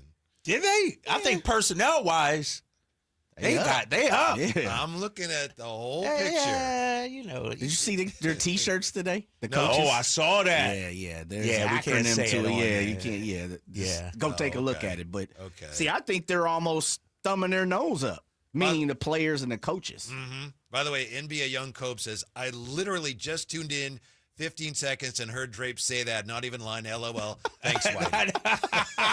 Oh, no. Sorry about that. Oh, man. Yeah. Let's see. Bert wants to know, what do I do with my Kuminga in a Kings uniform tattoo? No, you didn't do that. Just covered up for now. Right. You never know. You can morph it into something else, right? Yeah. Well, it may still come in handy, and if not, then you got an issue. Yeah. Damn. What do you think, man? You glad it's over now? Glad I am. Now we can just focus on what we have I going thought on. we'd have so much to talk about, and it'd be so energizing if they brought him here. I was kind of hoping we could do that, but I do think it's for the better, at least for now. Right. I mean, think about it, too. You bring a guy like Kuminga in right now, I mean, how do you develop chemistry, camaraderie? Like, yeah, the fit. Like, if this was, June, okay. But now, this is like Cat in New York last year, right? Especially, and you know how it is, when they bring in a guy and everyone knows, they told him they want him to do whatever he wants. Right. A little touchy. Yeah, he comes in. He's walking done in it like for a while. Yeah. Yeah, and think about it like this: he's the first big move outside of Schröder that Scott Perry made. So he's Scott Perry's guy. Mm-hmm. Scott Perry inherited Zach, DeMar, some of these other guys. So yeah, it could create an issue. So you tell us, Drapes, are we on Westbrook watch now or not? Since they don't have really any room, we say no, or are we? Let's see what happens now. I don't see it. Do we even have the money? I got to look at the money situation too. So. Yeah. I think Westbrook was the reason because they could have did it already. They could have. It's sort of like Al Horford. They needed to see what happens with Kuminga and if they would have room, with a guard opening. More on that, of course, when we come back. Also, other than injuries, this is the 49ers' biggest problem. And this is what they can do about it. Next on Sacktown Sports. The Alan Styles Show. Brock's bro, Chubba, he's on Nevada and wasn't great. Why didn't we ever hear about him? You answered your own question, Jeff, because he's not very good. Look, man, it's your 5th year at UNR. You are now Preston, not calling you Chubba. How old is he? He is 24 years old, a 6th-year starter, never won a college football game. We use your government name. You can listen to the Alan Styles Show Monday through Friday from 10 a.m. to 2 p.m. on 1140 a.m., YouTube, and the Sacktown Sports app.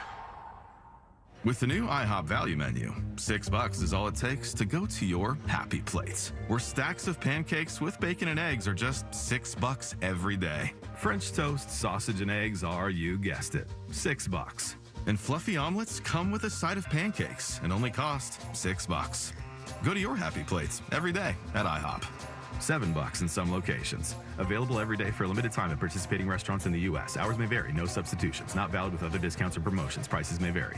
Finding great candidates to hire can be like, trying to find a needle in a haystack, but not with ZipRecruiter. Its powerful technology actively finds and invites qualified candidates to apply to your job. So while other companies might deliver a lot of hay, ZipRecruiter finds you the needle in the haystack. See why 4 out of 5 employers who post a job on ZipRecruiter get a quality candidate within the first day. Try ZipRecruiter for free at ZipRecruiter.com/free. That's ZipRecruiter.com/free. It's Laramie the Golden Retriever with Vince Bloom the big guy. The weather's getting cooler, but at Folsom Lake Dodge Chrysler Jeep Ram, the deals are hotter than ever. How do you mean, Vince? It's the Drive Into Fall event, and prices are falling like leaves on every Dodge, Chrysler, Jeep, and Ram in stock. Listen. During the Drive Into Fall event at Folsom Lake Dodge, save over $6,500 net savings off MSRP on a new 2025 Jeep Wrangler 2-door Sport. That's over 17% off. And I've got 5 at this hot deal. Or Russell also up over 10 grand off a new 2025 Jeep Grand Cherokee Limited. Over 19% off. So drive into fall at Folsom Lake Dodge, Chrysler, Jeep, Ram. Even Laramie knows now is the time for a deal. Right, Laramie? At Folsom Lake Dodge. In the Folsom Auto Mall and online at FolsomLakeDodge.com. Wrangler includes $44.85 dealer discount plus $2,000 in national retail bonus cash. VIN SE 658348. Grand Cherokee includes $45.25 dealer discount plus $5,500 in national retail loyalty and select inventory bonus cash. VINs S8667701, 629-387, 669458. See dealer for details. Expires 9/30/25. Ryan Reynolds here from Mint Mobile with a message for everyone paying big wireless way too much.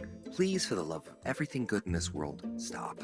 With Mint, you can get premium wireless for just $15 a month. Of course, if you enjoy overpaying, no judgments, but that's weird. Okay, one judgment. Visit mintmobile.com/radio. Upfront payment of $45 for 3-month plan, equivalent to $15 per month required. Intro rate first 3 months only, then full price plan options available. Taxes and fees extra. See full terms at mintmobile.com. How can you free your team from time-consuming office tasks? Amazon Business. Smart business buying tools enable buyers to find and purchase items fast so they can focus on strategy and growth. Free up your teams and focus on your future. Learn more at amazonbusiness.com. You still got it, but your immune system weakens as you age, making it harder to fight flu, pneumococcal pneumonia, RSV, and COVID-19. Ask your doctor or pharmacist which vaccines you need. Sponsored by Pfizer. Carmichael Dave here for my friends at American Energy Heating and Air. Yes, I always tell you they are a family-owned operation, been in business since 81, A-plus Better Business Bureau, but it is hot. We are in those Sacramento hot months. I want to focus on them being your second opinion partner. What does that mean? Maybe you've got somebody you're working with or you've worked with in the past in the HVAC world. Guess what? They want to give you a second opinion. How much does it cost? Nothing. Nothing. You call them up and say, hey, can I get a second opinion on this deal? They come out and they either say, wow, that's a great deal, you should feel better about that, or they say, we can beat that price, and usually they're going to beat it by a lot. Guess what? You just saved money, and it didn't cost you anything to find out. It's a no-lose situation. Go with a trusted company. American Energy, 916-520-9990. That's 916-520-9990, or AmericanEnergyAir.com. Jingle Singers, take it away. Call 916-520-9990 now.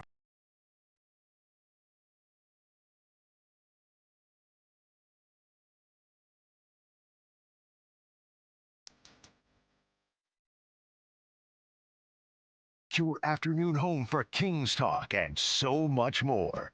The Drive Guys on Sacktown Sports. Yeah, Jonathan Kuminga re-signing with the Warriors. 2-year deal with a team option that would make him eligible to be traded come trade deadline. So for now, the Kuminga to the Kings saga has ended. Media day yesterday. It was cool seeing everybody again and seeing all our media favorites like Tony Ray Harvey. Hadn't seen him in a while. Hadn't seen him since he came in during the summer. I think Tona's with us today. Tony Ray, that's my guy, man. Oh, interesting fella to talk to. Yes, sir. Always love our conversation. Yes, sir. 339-1140, 1-800-920-1140. Hey, Steven joining us, Sacktown Sports. Steven, you're on with the Drive Guys. How are you? I'm well, guys. How are you guys doing? Good. What's going on, man? What's up? Do you have any nachos for Drapes today? Ooh, man. I mean, dude, he's got consecutive days at work now. So, I mean, bruh. Come on, man. You went from satisfactory. You went from needs improvement to satisfactory, you know? Okay, I'm moving on up, baby, like the Jeffersons out here. Moving on up. You know it's all love, baby. A comment or a line that Keegan had said is really kind of sticking with me is, I get to play with no strings attached. Now, I've been kind of ruminating on that. I know it's been discussed on the previous shows too. But I feel like that tells a lot right there, right? So we were all expecting him to have a breakout year last year. Kawhi, he broke through in his third year, all that stuff. There was all those comparisons. But now that there's like an entire new regime, he's married now, he's got a lot less things on his mind. Do you think Keegan will have an opportunity to, or will will take that leap this year. I think he will, personally. I really do. He's just he really truly believes he's going to be playing a lot freer from what I take from that, you know. So I just kind of wanted to throw that nugget your way to kind of get back on Kings talk. I'm glad that Kuminga steps over. So we can all move on now. Yes. All right, you guys have a good day. Thank you for having me on. Oh, you're welcome. All right, Thanks Steven. for calling. Yeah, let's move on with our fandom. What do you think? Well, I think that comment was interesting, I thought. And, you know, I do feel like the Kings and, you know, Mike Brown, I'll say, had a plan for Keegan. This year, rookie year, three-point shooter. Next year, defense. Like, they were building him up to something. And so now going into his fourth year under Doug Christie now and some of the assistant coaches, it does seem to be a more freeing offense that they're trying to have out there. Like, I think they understand, and I'm talking about the coaching staff, how important Keegan is to all of this. Think about it. We need young players. Yes. We need our young players to perform well. I could not agree with you more. And a number 4 overall pick, you just don't say, you know what, he's just a role player. No, you try to build him up and put him in a position to succeed.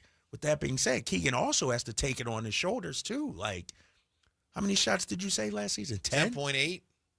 Come on, man. Man, get that thing up. I feel like at times watching Keegan, he's trying to find his spots, like find where his shots are coming from, instead of being decisive when he gets the ball. Going into his fourth season, he says he's going to be able to play freer. Less thinking, more just balling out. That's what I want to see from him now. Doug Christie said these are the 3 things he wants Keegan to focus on: smile, defend, shoot. The first one might be the toughest one for him. Smile.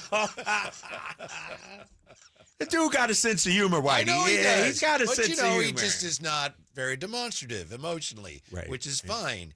To me, Keegan is not the type who would ever cast any shade on any previous regime or anything like that. I don't think he's talking about, well, before they had me doing this. I think he's just talking about, I'm coming to it with this coach and I'm just playing. I'm not, I think some of those strings, because I know, on a much lower level, I was like that too when I played. I was always thinking, what I got to do. Sometimes you put the strings there yourself. Right. I think he's just saying, I'm not worrying about all that stuff anymore. Right. He's just going to go out there and ball. And, knowing Zach, just from our short conversations in DeMar, I don't think anybody on the team would want to hold Keegan back. I think they want him to ball out too. Yeah. And so, but this is the thing about the NBA, Whitey. It's a grown man's league. They're not going to baby you. Keegan, come on now. I'm going to run 20 plays from you. No. When you hoop, go out there and take it upon yourself. The thing about it, there's nobody on the team, especially out of the top 5, 6, 7 guys, that I feel like if they're getting shots up, dude, pass the ball. Why are you shooting so much? Nobody's going to say that to DeMar or Zach or Keegan. I don't, unless they're not going in and, you're getting your brains beat out or something like that. But if it's a good shot, and I think that comes with experience too. We got to throw that in there, knowing what's a good shot. And I feel like at times, and Mike Brown talked about it, Kings were passing up good shots sometimes. Keegan was passing up good shots. So if he's playing with that free mind, he's going to be like, oh, shoot, I am open now and be able to take more of those shots. I keep reminding myself when I think of Keegan's season last year, this is something I know you guys talked about a lot on the broadcast. He got off to a really poor start shooting the 3-ball, but then after Christmas or so, his 3-point shooting was on point. Yes. And he brought his overall percentage up to where it was respectable, but just the second half of the year, or a little more than that, he shot the ball really well from 3-point. Here you go, Whitey. I got the numbers right here. We're going to throw out October because it was only 4 games. If you want to bring it up, I'll say last year, October, he shot 33%. November, 26%. December, 30%. Yeah. But then January, 37.8. February, 40.6. March, 39.6. So. Yeah, he found the stroke again. Yeah. What's interesting about that, first 3 months under Mike Brown, last few months under Doug Christie. Yeah. Some of that freedom come, second half of the season with Doug at the helm. As you were talking, I was just replaying in my mind. Remember opening night here against Minnesota, he took the last shot. And he did, he went right? up and someone contested and he had to double clutch. Right, the double, yes. I do remember that. And, I'm looking at his numbers from last season in terms of what's interesting. He shot better as the season went on. And he scored a little better, but not by a whole lot. So the numbers, the efficiency went up. The attempts didn't go up as much as they probably should have when you're playing freer. So he's got to get it up, man. Like, you're the number 4 pick. I say it all the time. They invested in you as the franchise player. When you draft somebody number 4, you thinking they're going to be a franchise player. So go ahead and play your game, man. Like, they want you to shoot 14, 15, 16 times because then that helps DeMar out. That helps Zach. It helps the team out when you have an aggressive Keegan Murray. He's a really good player, and there's still all that room for growth, but he's a really solid player who helps you win a lot of different ways. Yes, exactly. And the thing about him, tremendous two-way player. And the conversation we talked about on the radio a couple of years ago was because he's guarding the best player, the second, he's focusing so much on, is that taking away his legs offensively? And I was talking to Matt Barnes about this. Matt was like, you got to get in tip-top condition. You got to get in shape to be able to play on both ends. And so I think that's something else that he's worked on and improved on. And so as great as he is defensively, we still need him to be good offensively, I think, this year. He's one of the most one of the biggest reasons to be optimistic. If you choose to be optimistic about this year. Yep. Breakout season? See, I don't know. I think it's more likely to me that he ends up just being more efficient and all his numbers go up a tick. I mean, I'm not saying he's not capable of scoring 22 a game. I just don't think he's gonna. I think it's going to be, wow, if you look closely, he had a really good year. I think he's always going to be that kind of player. To me, I would take 15 to 16 points a night. Absolutely. I would love that from Keegan Murray. High efficiency. Efficiency. Yeah. And you're playing great defense? Yep. Come on, man. That's what we need. Yeah. Yep. We'll come back. We'll look at what we know about the 2026 Kings that we didn't know yesterday. Next on Sacktown Sports. Visit SacktownSports.com and join the Sacktown Sports 1140 newsletter. This is the story of the one. As a safety manager at a manufacturing plant, he does everything he can to keep his coworkers safe. From finding ways to reduce risks to keeping safety supplies in stock. And for that, he relies on Grainger. Grainger offers a broad range of quality products and next-day delivery, so he can always play it safe. Call 1-800-GRAINGER, click Grainger.com, or just stop by. Grainger, for the ones who get it done.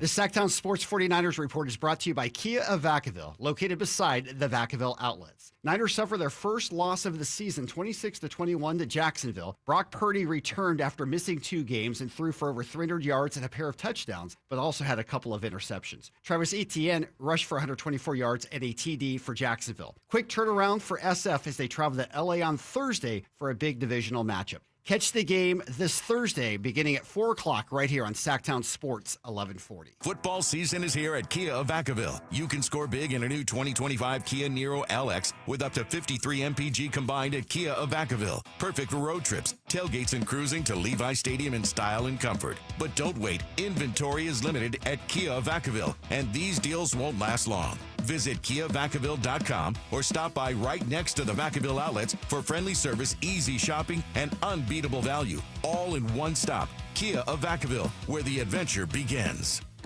Progressive's Auto Quote Explorer lets you easily compare direct rates from different insurance companies, so you can be confident you're getting the right one, even if it's not with Progressive.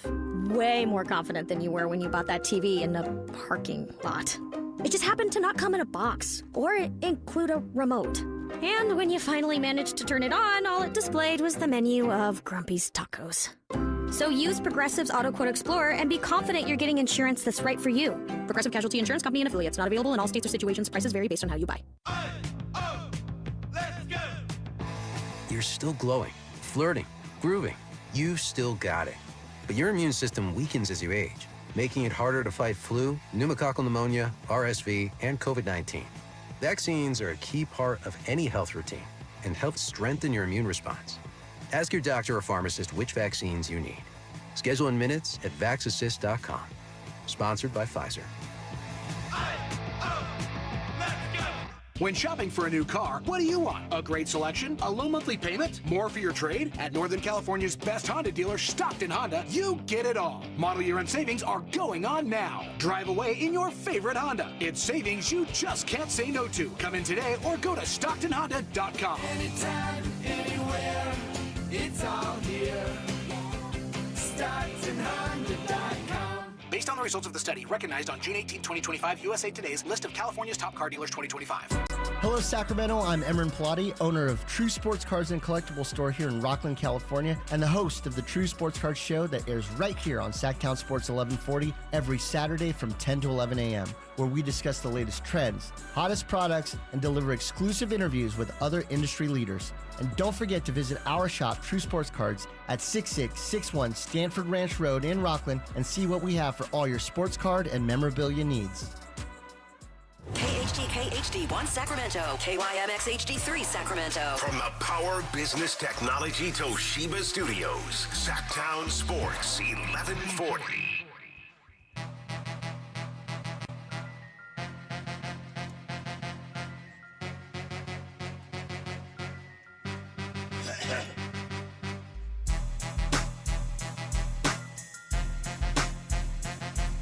Live and local, it's The Drive Guys. Watch the show on youtube.com/Sacktown Sports 1140. Or listen on the Sacktown Sports app. So the Jonathan Kuminga saga from the Kings standpoint ends not with a bang, but with a whimper. Maybe it hasn't ended. Maybe it's just the end of the first chapter. Maybe the book has not been completed yet. But anyway, just a fancy way of saying that Jonathan Kuminga signing a 2-year deal with the Warriors with a team option for the second year that, according to some interesting reports, is designed to be torn up so that he can be traded and sign with someone else. Sign with it's weird language. We had Anthony Slater on, and he even said, it's not something you hear, or see every day. I wonder how Kings fans feel about this, man. They are happy that it's done for now. Really? I think so. A lot of them. Thank goodness. Some clarity here. Yeah. Like, okay. And the Kuminga situation, like you said it, it's going to rear its head again. It's not 6 feet under and we never talk about it again. Because come trade deadline, come January 15th, when he's eligible, I think those rumors are going to be up there again. So we're just going to take a little break, a little pause, if you will, the next few months from the Kuminga talk. I'm sure the Kings, to some degree, anticipated this, right? I mean, they obviously knew this was possible. It'll be interesting to see the degree to which they're involved again once Jonathan Kuminga hits the open market. Do you think... Or I shouldn't say that. Once he's available to be traded. Yeah. Do you think how the season starts off for the Kings impacts the Kuminga situation? Boy, I don't know. I think that's a great question. I've wondered about that a lot. If they get off to a bad start, does that make it more likely that they're going to, all right, we really need some younger assets? I don't know. Or if they get off to a good start, it's like, let's let this ride a little bit. I would guess so, but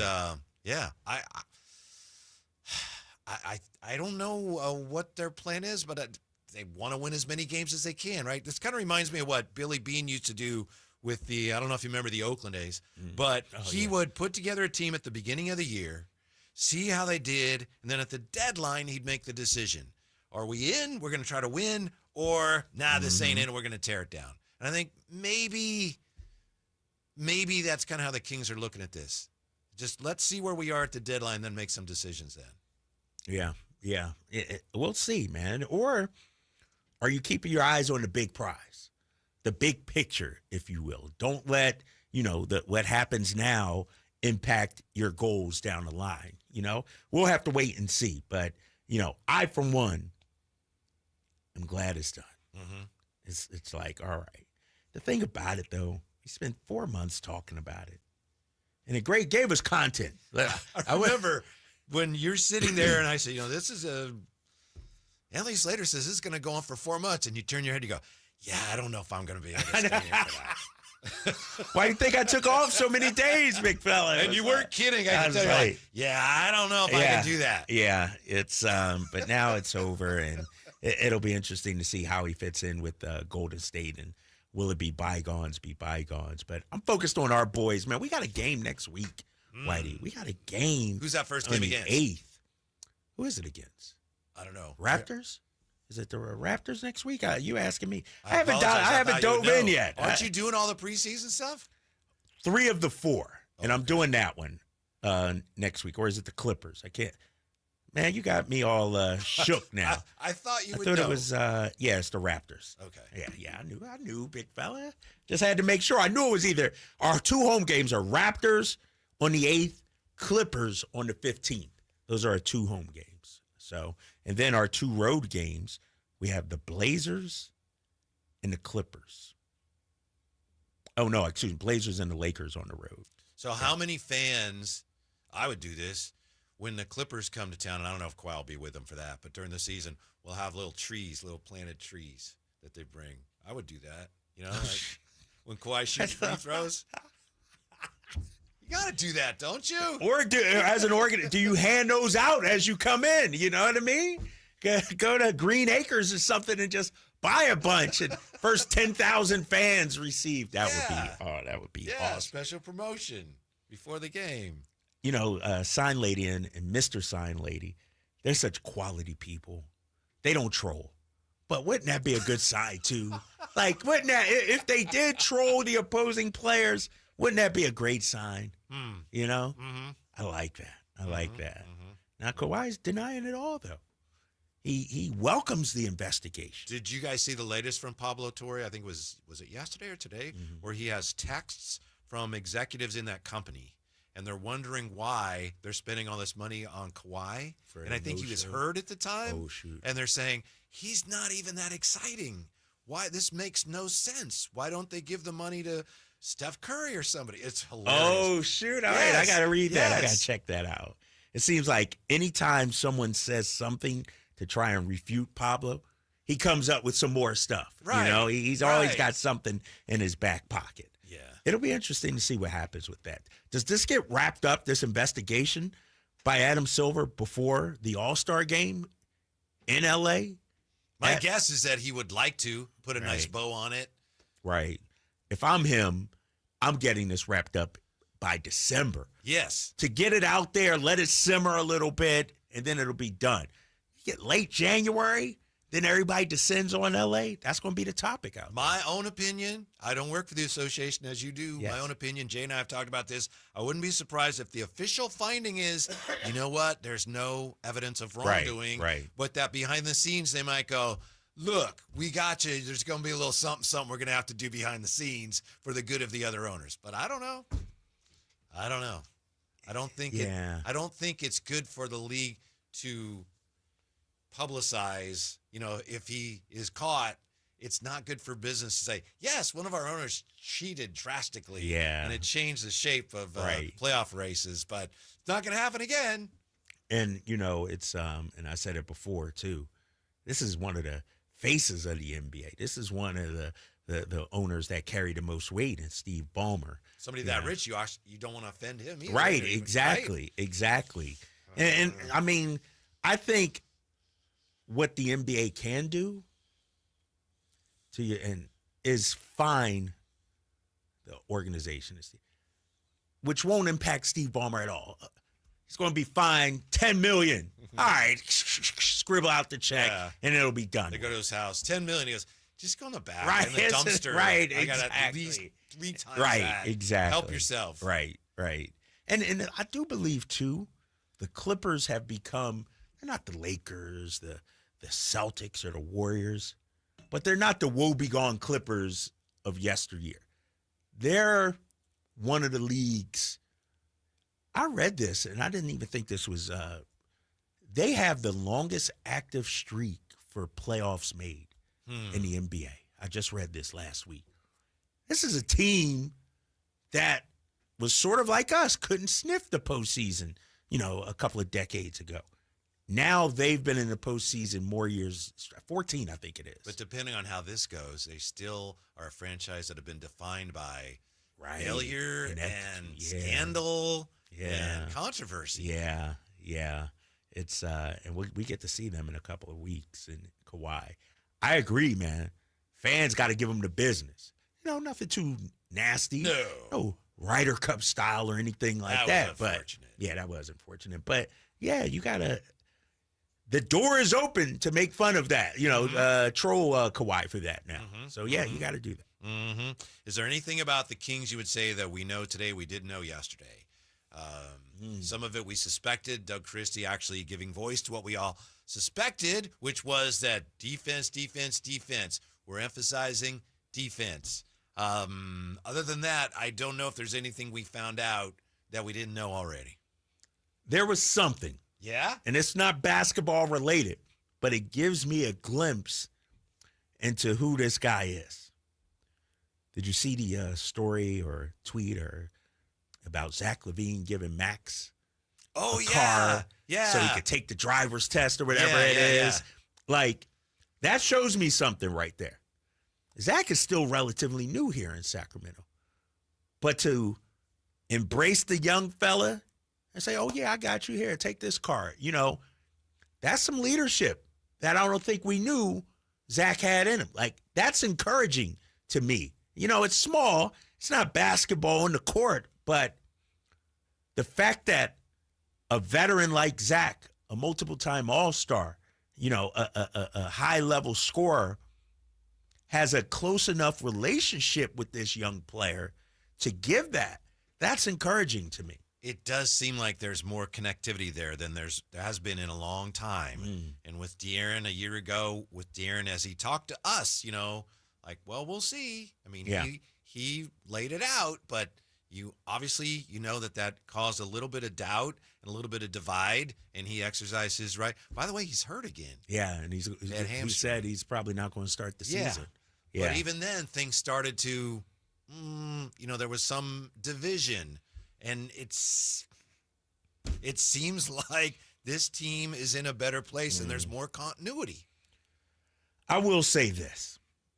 I feel like what I heard yesterday from our leaders, DeMar, Zach, Domas, I'm going to throw Malik in there. What about Herr Schröder? My boy Schröder. They are embracing the leadership side of things. I don't know if De'Aaron, outside of his relationship with Keegan, how much he embraced the leadership side of it. And he was a leader. I'm not saying he wasn't, and he was a leader behind the scenes, but not necessarily verbally, to the media and things like that. That kind of, the interviews I did with the guys and, that we did yesterday on the Drive guys, like hearing from Zach and DeMar. I asked DeMar specifically about being a leader. And he said, hell yeah, that's, I embrace that. That's what I'm here for. And so hearing that from these guys, because ultimately it won't be the young guys that determine this season. It'll be the Zachs, the DeMars, the, Dennis Schröders, the Domases that determine how well we play. And it sounds like they're all bought in. From a Doug standpoint, a Scott Perry standpoint, but also I'm here, I'm going to lead standpoint, which I think is important.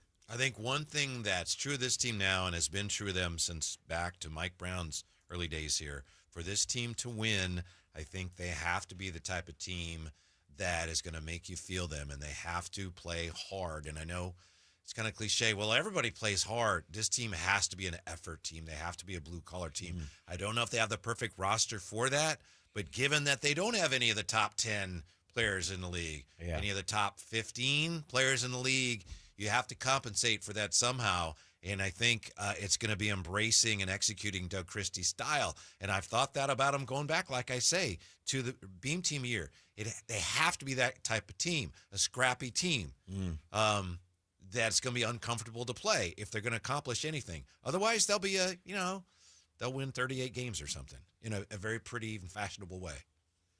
Yeah, and I think that's one of the main reasons why Dennis Schröder was brought in. It's also one of the main reasons why I would like to see Devin Carter get some minutes. I don't know how many he'll get. Keon Ellis, if DeMar, isn't that scrappy, and I'm talking young, just like Tasmanian Devil kind of guy, you need guys around him that do that, the dirty work, that kind of thing. Same thing with Zach. And I think, having those young, hungry Bulldogs, and I think that's why they were interested in Russell Westbrook too, because he embodies that, And so, no, I agree with you, because when you look at a team, Whitey, let's say the Warriors with their championships. Which you've already badmouthed. I did badmouth it. But Steph is like the prom queen. He's the, and then you need the friends, the diva. And then you need the bad, blanks that around him. DeMar's, I don't want to call him a diva, but him and Zach are like the scorers, the style guys. And now you need some dogs around them too. And so that's why I think Dennis Schröder is, to your point, going to be huge for this team. Yep. Can't start soon enough. What's the ceiling for this team, honestly? If we're being honest. I think they're a playoff team. I Top six? Top six, maybe 7 or 8. We're talking ceiling. Yeah, I think, when I look at the Western Conference, we know how tough it's going to be. But De'Aaron Fox and San Antonio already starting off with some issues. The Pelicans, who knows with Zion? Same thing with Memphis and Ja Morant. Dallas, Kyrie Irving starting the season off. So there are Phoenix, they won't be there. Portland, who knows how good they'll be. Utah, I think the teams we definitely know will be top 6. Denver, I'm going to throw some love to Minnesota. Although they were 7th last year and they still aren't going to the conference finals. Right. Yeah. OKC and the Lakers. Houston, I'll throw in there too with Kevin. So to me, those are the top 5 teams. Now you got the Clippers, Warriors, us, Dallas, a whole bunch of teams battling for that 6th spot. I think the ceiling for this team, anything can happen. I could be totally wrong. I recognize that. But you go back to the Beam Team year when they won 48, then they won 46 next year. And I know it's a different roster for the most part, but I think that's still this team's ceiling. I think if you get around 46, 47, 48, I do think that's, if things come together, I think that's doable. You said 46, 47? Ceiling. I'm saying that's your ceiling. I think it's more likely they end up. 100% in agreement. And I think, the West is tough. I understand that. Beat up on the East, though. You won 40 games, Whitey, last year. And win at home. Right. Win at home. That's, what do you got, 41 home games? I need 28 wins. 29 wins, 30. Like, you got to own home court. Take care of business at home. When was the last time they won even 28 home games in a year? It's been a long time. It's been a while, if I'm not mistaken. It's been a while. And this is supposed to be the best fans in the NBA and the best atmosphere. Yeah, and even the Beam Team year, they won 26, I think. Was it 26 that they won that 26 year? 26 or 25. Got it right here in the Western Conference. 24? 23 and 18. Yeah, there you go. Come on. Dog, we could have had a 50-something wins that season. Yes. If we take care of home court, we had a better road record than home record. Right, that's right. Yeah. That hurts. Obviously, that's much easier said than done, but it's been kind of a puzzle with this team for the last few years. Right. And here's the thing. I'm looking at the Pelicans, that Beam Team year, 22-23. They were the 9 seed. They were 27-14 at home. So if the Pelicans can do it right, that's No offense, but that's not no home court advantage. Like, and so if that team can, the Timberwolves, the 8th seed, 29-23 at home that year. Come on, man. We got to be better. We got to be better than that. Where were they up to 25 the next year? Maybe you don't have it there. Who, Sacramento? Yeah. Kings the following year, 23-24, when they won 46 games. Sacramento, 24-17. Yeah, see? Yeah. And what were they this past year? You remember offhand? I don't remember offhand. I got it right here. 20-21. Yeah. Yeah, that can't Opportunity squandered. Yeah, I need 28 wins at home this year. Because the home crowd we know is going to be fantastic. The crowd is always on point. Talking to Dennis Schröder, and he mentioned it on our show. Even before the players come out, they say to each other, hey, it's going to be loud out there. Play through it. And so the fans are going to be lit and ready. Players got to back it up. And I think that's a priority of Doug's too. Doug, in a way, he loves the city and loves the organization, loves the fan base. That's something he's preaching to the guys. No doubt about it. Yeah. Going back to when he took them all up on the roof. On the to roof. Talk about how special the beam is and how special playing for Sacramento is. As much as last season hurt, I'm not going to put it on the players, Whitey. I'm not going to put our failures on the players. The coaching changes, star player traded. Should they have beaten Washington at Washington? Yes. But damn, it's hard to perform when there's chaos going on behind the scenes. Right. It's hard. Like, I'm going to give the players a pass for last season. This season, though, got front office, got the coaching staff. You got your point guard. No excuses. I want to hear tough Western Conference. So what? Win some, you lose some. But you should still be better than I think you did last season. I still think the ceiling, if it's ceiling's around 47, 48, the floor is still, What's the floor? I still think the floor is like 37-ish. And I know I don't think the floor is like the bottom drops out and is 30 or something like that. Totally unforeseen, right. Disastrous things you don't want to talk about. Yeah. 30, yeah. What's the over? I think in Vegas it's 34 and a half, 35, 34 and a half, yeah. Is it really? But that, again, that's based on what people think of the Kings. Oh, my gosh. That's, if you're into legally betting, that's easy money, right, Drapes? There you go. I can't speak on that, big fella. Because Not for you, but for people. I can't tell people. Talk about it. I can't even tell people which way to go or anything like Chuck that. Swirsky couldn't even joke with us about betting a pizza. I know. I'm on betmgm.com. 35.5. 35.5 right now. Utah, I'm just looking at the Western Conference teams. San Antonio. They, according to the Vegas odds, the Blazers are slated to finish worse than us, 34.5. Utah, Phoenix. Pelicans are 30.5. Damn. Terrible. So that has us at about 11th or so. 10 or 11 in the West. Warriors, 45.5. Come on. What are we doing here? What are we doing? Ridiculous. It's all perception. Right. Damn, OKC, 62.5. Is there over-under? That's crazy.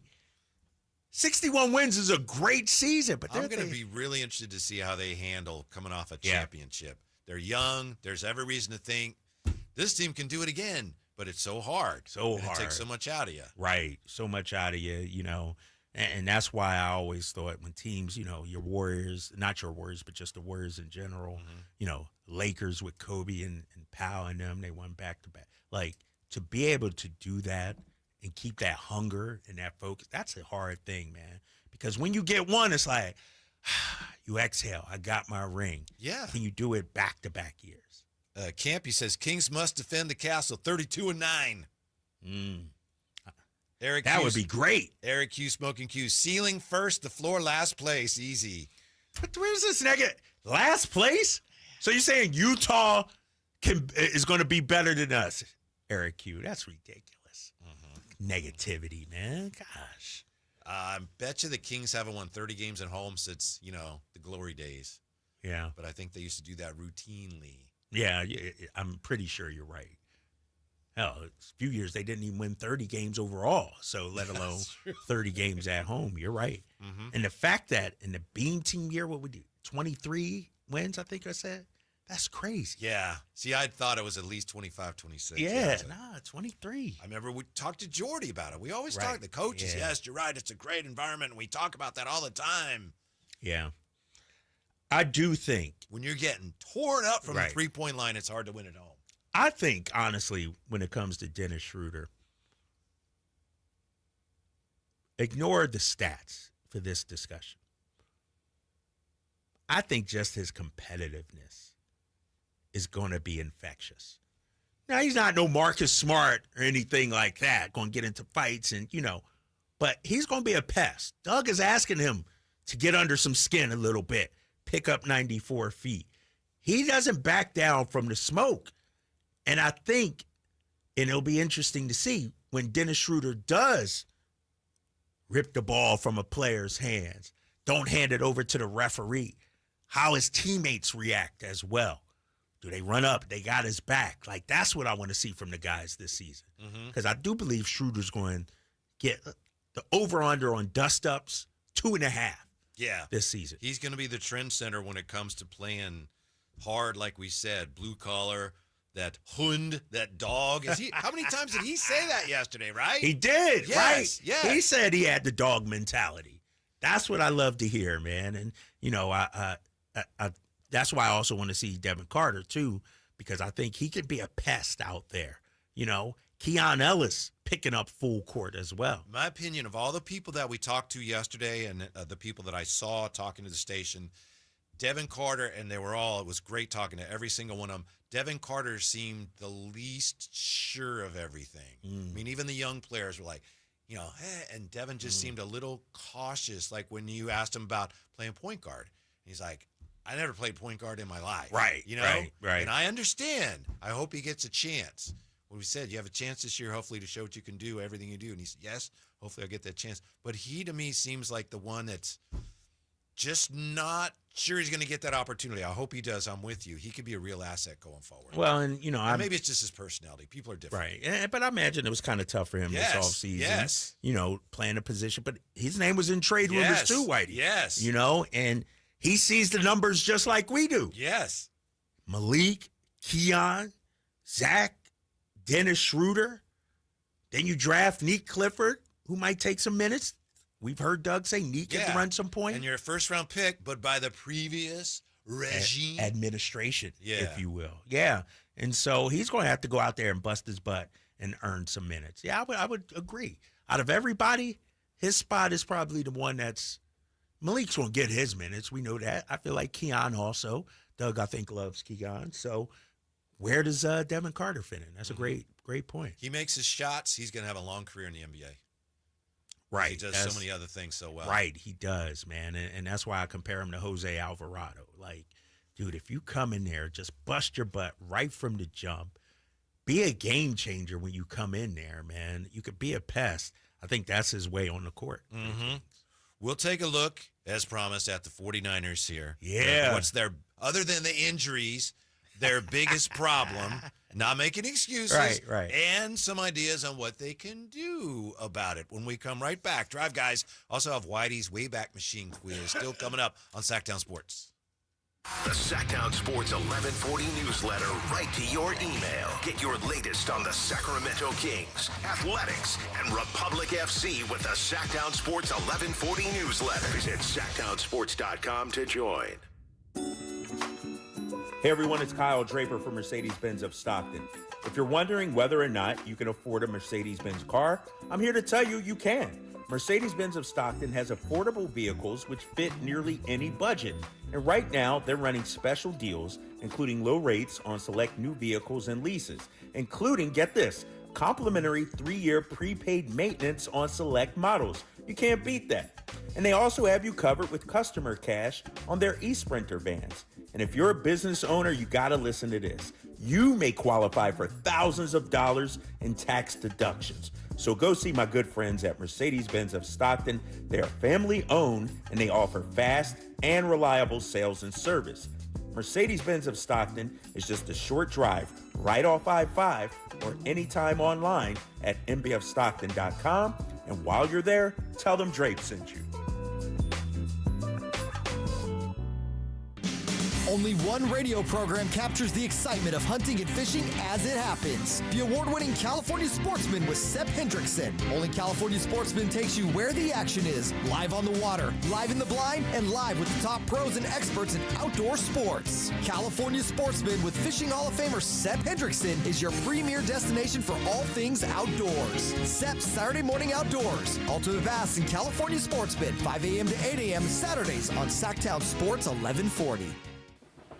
When I was a kid, I remember my dad, a lineman, leaving in the middle of the night. Families were depending on him to get their power back on to keep them safe and warm. Watching him taught me that this work isn't just about wires and circuits. It's about people and the trust they place in us when the lights go out. That's why I started Maverick Electric Heating and Air, to carry on that same promise of showing up, doing it right, and protecting families when they need us most. Visit callamaverick.com. You're still glowing, flirting, grooving. You still got it. But your immune system weakens as you age, making it harder to fight flu, pneumococcal pneumonia, RSV, and COVID-19. Vaccines are a key part of any health routine and help strengthen your immune response. Ask your doctor or pharmacist which vaccines you need. Schedule in minutes at vaxassist.com. Sponsored by Pfizer. Switching to Progressive is a game-winning call. And that reminds us of other game-winning calls in the history of sports. It was a doubleheader in August, and really hot inside the concession stand. So instead of waiting for people to come to me, I figured I'd walk around yelling, "Hot dogs here!" And that's how I became the first hot dog vendor in sports. Okay, not really a game-winning call, but it was a good call. You can make one too. Switch to Progressive and you could save hundreds. Progressive Casualty Insurance Company and affiliates, not available in all states. Like a superhero, leave your crater in the sun. Lead a sandstorm out of the desert, let the ocean surface boil. The Drive Guys powering your afternoons Monday through Friday on Sacktown Sports. We're just a couple of days away from 49er football, 49ers and the Rams. Kyle Draper suggested this could be a must-win for the 49ers if they want to win the NFC division. West. Yes, I think this is a big game because, you know, the reason I say that, obviously a division game, but 2 losses in a row and then got to go to Tampa, and I know it's a long week for you. This thing could spiral a little bit here next few weeks, and so you got to right the ship if you're the Niners. Mm-hmm. Boy, take care of business this week. That'd be a huge win. Huge win, yes. Other than injuries, the Niners' biggest problem. Would you agree, Drapes, Jay? The 49ers do not have a rushing touchdown through 4 games. And only one team in the NFL has a worse yards per attempt average than the 49ers' measly 3.3 mark. I'd have to look it up. You got to look it up. Yeah. That, I think, is our biggest issue. Other than the injuries, they cannot run the football. Yeah, I think so. You know, it's and I'm watching the game this past weekend, and I think it was the Niners game where they're talking about how the run, the pass is hopefully going to open up the run for them. Usually teams like to run to open up the pass. Yeah. For the Niners, it's then like play action is effective and all right, that. Yeah. Right. It's almost like opposite for the Niners where, you know, hopefully the passing game gets going, which can open up the run. It's tough. And I know, you know, Tricky Ricky P got hurt, the other day. But I do think with teams' game plan to slow down CMC, you got to figure out a way to beat them by way of the pass, loosen it up just a little bit. And then I think that's when, because I feel like that's what the Eagles did to an extent last season. If you look at Saquon Barkley, and I know he had, more than 2,000 yards. What happened to him, by the way? Teams are keen on him, big fella. Teams are keen. I know. But here's the thing. If you look at Saquon's year last year, look at the number of yards he got after halftime or late in the game. That's because the pass loosened up, you wore it down, and then bam, you got the Niners haven't been able to gash teams first, second, third, fourth quarter, and maybe that's because they're playing from behind sometimes, not playing with the lead or something like that.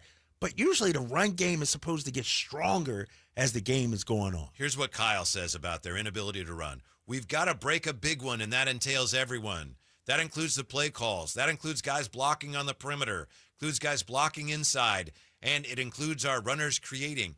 I don't think if they bust one long one that it's like, okay, we're good. Right. I'm reminded of when the Patriots played the Rams, not when they, cheated so much, the Kurt Warner Rams, but more recently when Belichick shut down Jared Goff and Sean McVay. Yeah. And one of the things they did is they took away the running game. And they made Jared Goff beat him, and he couldn't. I think that's one thing teams are doing now with the 49ers. So what can they do? One thing, which I think is what they're trying to do, they're keep at it. Like he says, we got to break one. I think they got to embrace the West Coast roots of the offense, and like Bill Walsh is like, we can't really run the ball, but we're gonna the 5-yard handoff. We're gonna throw shorter stuff. I think they may have to do that more, and I think they're already doing some of that. Yeah. And then what about giving a few more carries to Brian Robinson? I don't know. They just I don't remember, wanna do that. and Jay, you were right there with us. I felt like we were excited about this signing. This trade, bringing Brian B. Rob in. It was like, oh, they don't have to rely on CMC lighten his load. He's more of a workhorse this year than he was last year. It's like, dude, what are we doing? That's a Shanahan thing. Yeah, it's and Brian Robinson is a good running back. And I know CMC is great, potentially future Hall of Famer. But here's the thing. And I don't know if B-Rob, how he is out of the backfield catching the ball, But if you're a defense and you see Brian Robinson out there, does he make you think a lot more? Or does he make you, what? Oh, we don't have to account for CMC. Now we can, focus more on the pet. Like, you got to vary it up or change it up. He had 3 carries, I think, maybe 2 this past week. What you got for me, Whitey? Let's see. Attempts 5, yards 21. I mean, he's averaging. This season. No, that was against Jacksonville. Was it? 5 attempts for 21 yards. Oh, yeah, 5. I got it right. Yeah. And he, for the year, is at 4.4 yards per carry. How many attempts for the year? Only 22. That's terrible. But as a team, they're at 3.3, and he's at 4.4. It's like, give the ball to the other guy. Yeah, that's terrible. And I'll bring it up. I brought it up a couple hours ago. And they've thrown him 3 passes, and he's caught 2. Sorry, okay. Yeah. Where is Isaac Guerrero? Where's he at? He's in that Kyle Shanahan doghouse. Jordan Mason was in there for a while, right? I'm with you, and this is part of the TC conversation. This is part of the naysayers of Kyle Shanahan, and we have countless insiders and countless reporters who come on here and they laugh when you guys ask that question. Well, who's going to replace him? He would be snapped up in 5 seconds. He wouldn't even make it past 2 phone calls. We hear all these different analogies about how great Kyle Shanahan is, but one of the things you consistently talk about, Whitey, is stubbornness. He is stubborn to the fault. If something is not working, you have to change it. Yeah. You have to change it. And that doesn't mean necessarily, replace him. No. But there is some room in the middle there. Yes. You can acknowledge that special teams have been dreadful, and, maybe rather than just hire a new coach, maybe we need to emphasize that more. Look at some things. We can't run the ball. How about giving the ball more often to a guy who has had some success? And I know it's small sample size, but how about that? Yeah. Yeah, it's and that's why you bring B-Rob in. Yes. And, you mentioned Isaac Guerrero. The headlines are he logs 14 snaps on special teams. Yeah, right. He's buried. Special teams ace. Right. Terrible. It's terrible. The one thing that Kyle Shanahan doesn't do, and it's frustrating, it truly is there is scheme stubbornness almost to the point to where he forgets that he has some very good drawn up plays, and we can consider them trick plays, but they're really not trick plays. They are plays that he has used sparingly throughout his regime for the 49ers. And for whatever reason, there is a game where he pulls out all kind of plays. And you're like, where in the hell has that play been at? Not only this season, but within the last year. Yeah. Because the last time I saw that was Tampa in 2023. Like the hook and lateral they ran Man, this come week? on. Yeah. But that's But again, what's that about? That's a trip play. It's about getting the ball to McCaffrey. Yeah, true. Sorry. No, but you're right. It's frustrating to see Shanahan not dive into the bag enough, where he is considered a genius. And so it's frustrating as a 49er fan to look at that and you're like, here we go again. Here we go again. It's repetitive sometimes. At least they got the kicking thing figured out. Yeah, that's true. And you just got a new punter. You just went back and got Mitch Wisnowski today because your punter's hurt. Oh, really? I mean, Can Morstead get hurt on that one that was returned for a touchdown? I have no clue where he got hurt. Didn't even say. I just know he was hurt, and now they have to bring in Mitch to come in and punt again. Your punter is hurt. Your punter is hurt, man. Wow. I don't care about all. We could talk till we blue in the face. The fact of the matter is a third of their team is on the IR.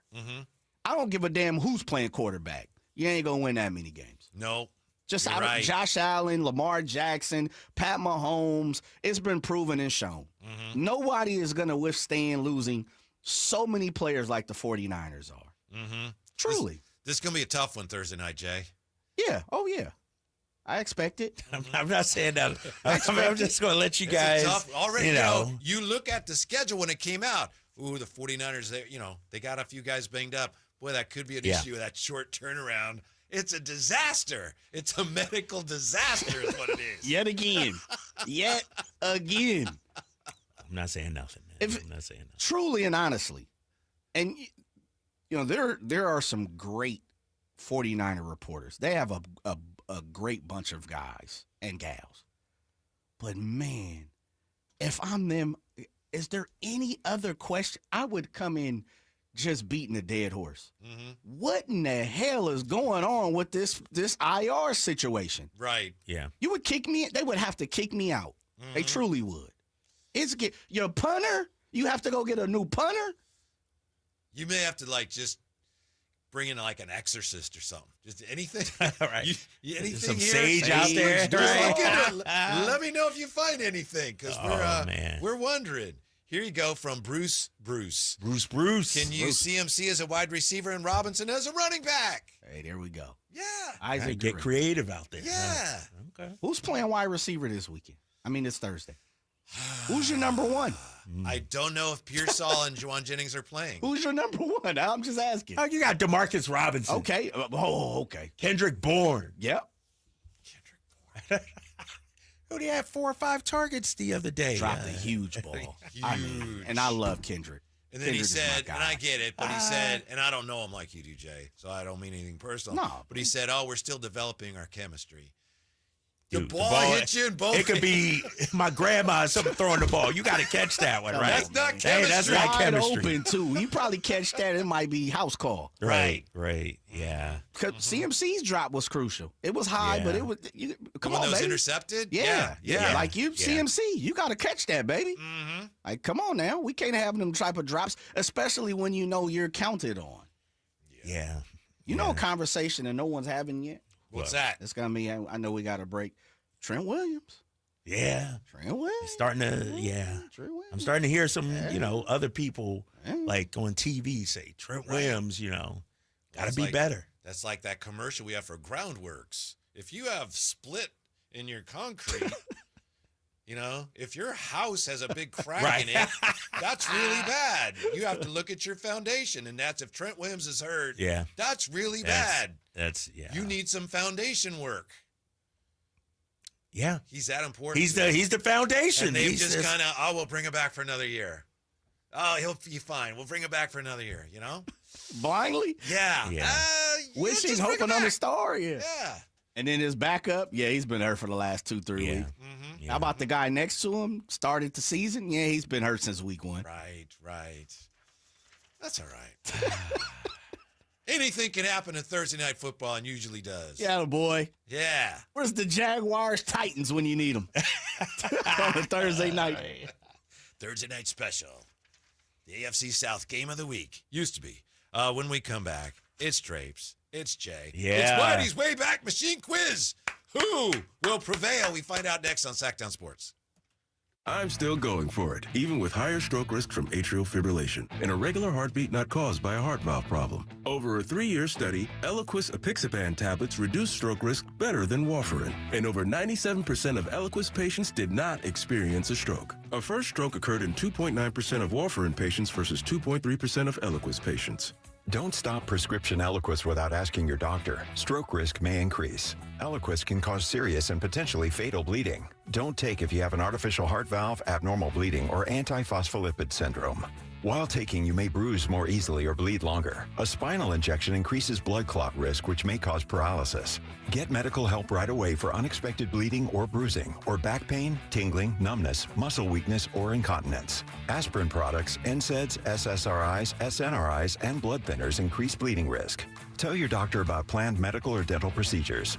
Learn more at Eliquis.com or call 1-855-ELIQUIS. Hey, it's Carmichael Dave. I got to tell you, I am so excited to get this decking project started with Trex Decking and Railings. From the first time I stepped foot in the showroom last week, I was so impressed. So many color options. Heat-resistant composite deck. What does that mean? That means I don't have to do any maintenance on it whatsoever. They even have a deck designer, so you can go online and see what your dream deck will look like on your house. Just visit Trex, that's Trex.com to get it started. Tell them Carmichael Dave sent you. Hi, this is Greg Papa. Disasters hit every day. If your home, business, or building has suffered from any disaster, SunPoint Public Adjusters can help. SunPoint prepares, presents, and negotiates your claim with the insurance company, working only for you, making sure you get everything you're entitled to and letting your focus be on what's most important, your family or your business. Call SunPoint today at 888-247-7865 or contact us at sunpoint.us. SunPoint Public Adjusters, the gold standard in public adjusting. License number 2N14884. Alan Stiles here with your Sacktown Sports Injury Report, brought to you by DTLA Law Group. Zach Geloff, out with that dislocated left shoulder, underwent successful surgery in Los Angeles in late September. Should be fully recovered and expected to return in 2026. Left-handed pitcher Sean Newcomb felt left elbow inflammation and unfortunately is out with the rest of the season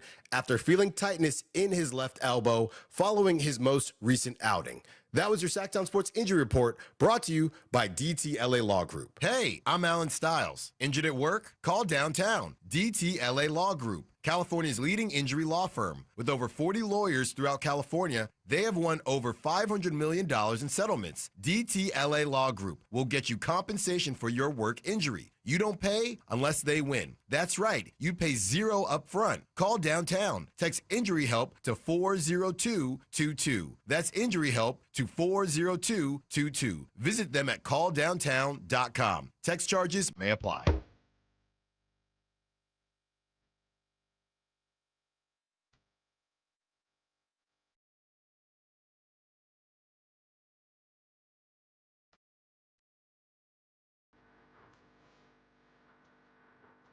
Your afternoon home for Kings Talk and so much more. The Drive Guys on Sacktown Sports. We have a report here before we get to Whitey's Wayback Machine Quiz. A former Sacramento King has agreed to a one-year deal with the Warriors. Shams reporting Seth Curry and his brother will team up beginning with training camp on Wednesday, although I don't know if they can actually sign him yet. He has agreed to the deal, but I don't know if they can sign him yet. So anyway, Seth Curry joining Steph. By the way. The brothers back together again. All He was a pretty good King. He just wasn't here very long. Right. How many games he played? I don't even think he played a whole season, if I'm Yeah, not I don't think mistaken. so. And I think there was George Karl said something kind of dismissive about him because he was from Duke, and DeMarcus went off. It's like, he's going to be in this league a long time. Yeah. Really? Yes. Yes. 44 games in Sacramento for one Seth Curry. And that was in 15-16 season. So 10 years later, Still in the league. Mm-hmm. Yep. DeMarcus was right. Yep. Yeah. It's time for Whitey's Wayback Machine quiz for Yeah. September Yes, sir. the 30th. October's sir. almost here. Dude, October tomorrow. It's crazy. It's brought to you by Lee's Air Plumbing and Heating. Did you win the last No, one? that'd Nah, I be think me. Jay, it's been a while over since I've across won. the glass. I've Come been on sick, now. man. I haven't been 100% yet. Oh, remember that when we talking about the 49ers?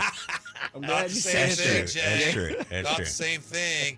Everything in the quiz happened on this date or is related to things that happened on this date, September 30th, in these years. Here's your categories, Jay. You're up first. We have the 1916 Giants, the World Series, Giants-Dodgers. We also have 1984 NFL, the Great Clemente, and Olympic basketball. Ooh. 1916 Giants, the World Series, Giants-Dodgers, 1984 NFL, the Great Clemente, and Olympic basketball. Jay, where would you like to start? 1916 Giants. 1916 Giants. What? We have a lot of multiple choices. Okay. This is one of them. This day, 1916, the New York Giants lose to the Braves. And in losing, they end baseball's all-time longest winning streak. To this day, baseball's all-time longest winning streak. It ends at how many games? 22, 24, 26. And to this day, 1916 New York Giants. Just 3 choices? Yep. All right. I thought I knew this one. I thought you might be kind of going somewhere, and the 2 of them mixed me up. You can say something other than those 3, but I wouldn't. Yeah, that'll be a 17. I think it was 24. 24 is not correct. Gives Kyle Draper the chance to steal. 50-50 I proposition. feel like I know this. That's why I felt like 1916, Giants lose to the Braves. That ends baseball's all-time longest winning streak. At how many games? 22 or 26? I think it was 26, Whitey. Final answer? Final answer. He's got it! Yeah. 26 consecutive wins. Yeah.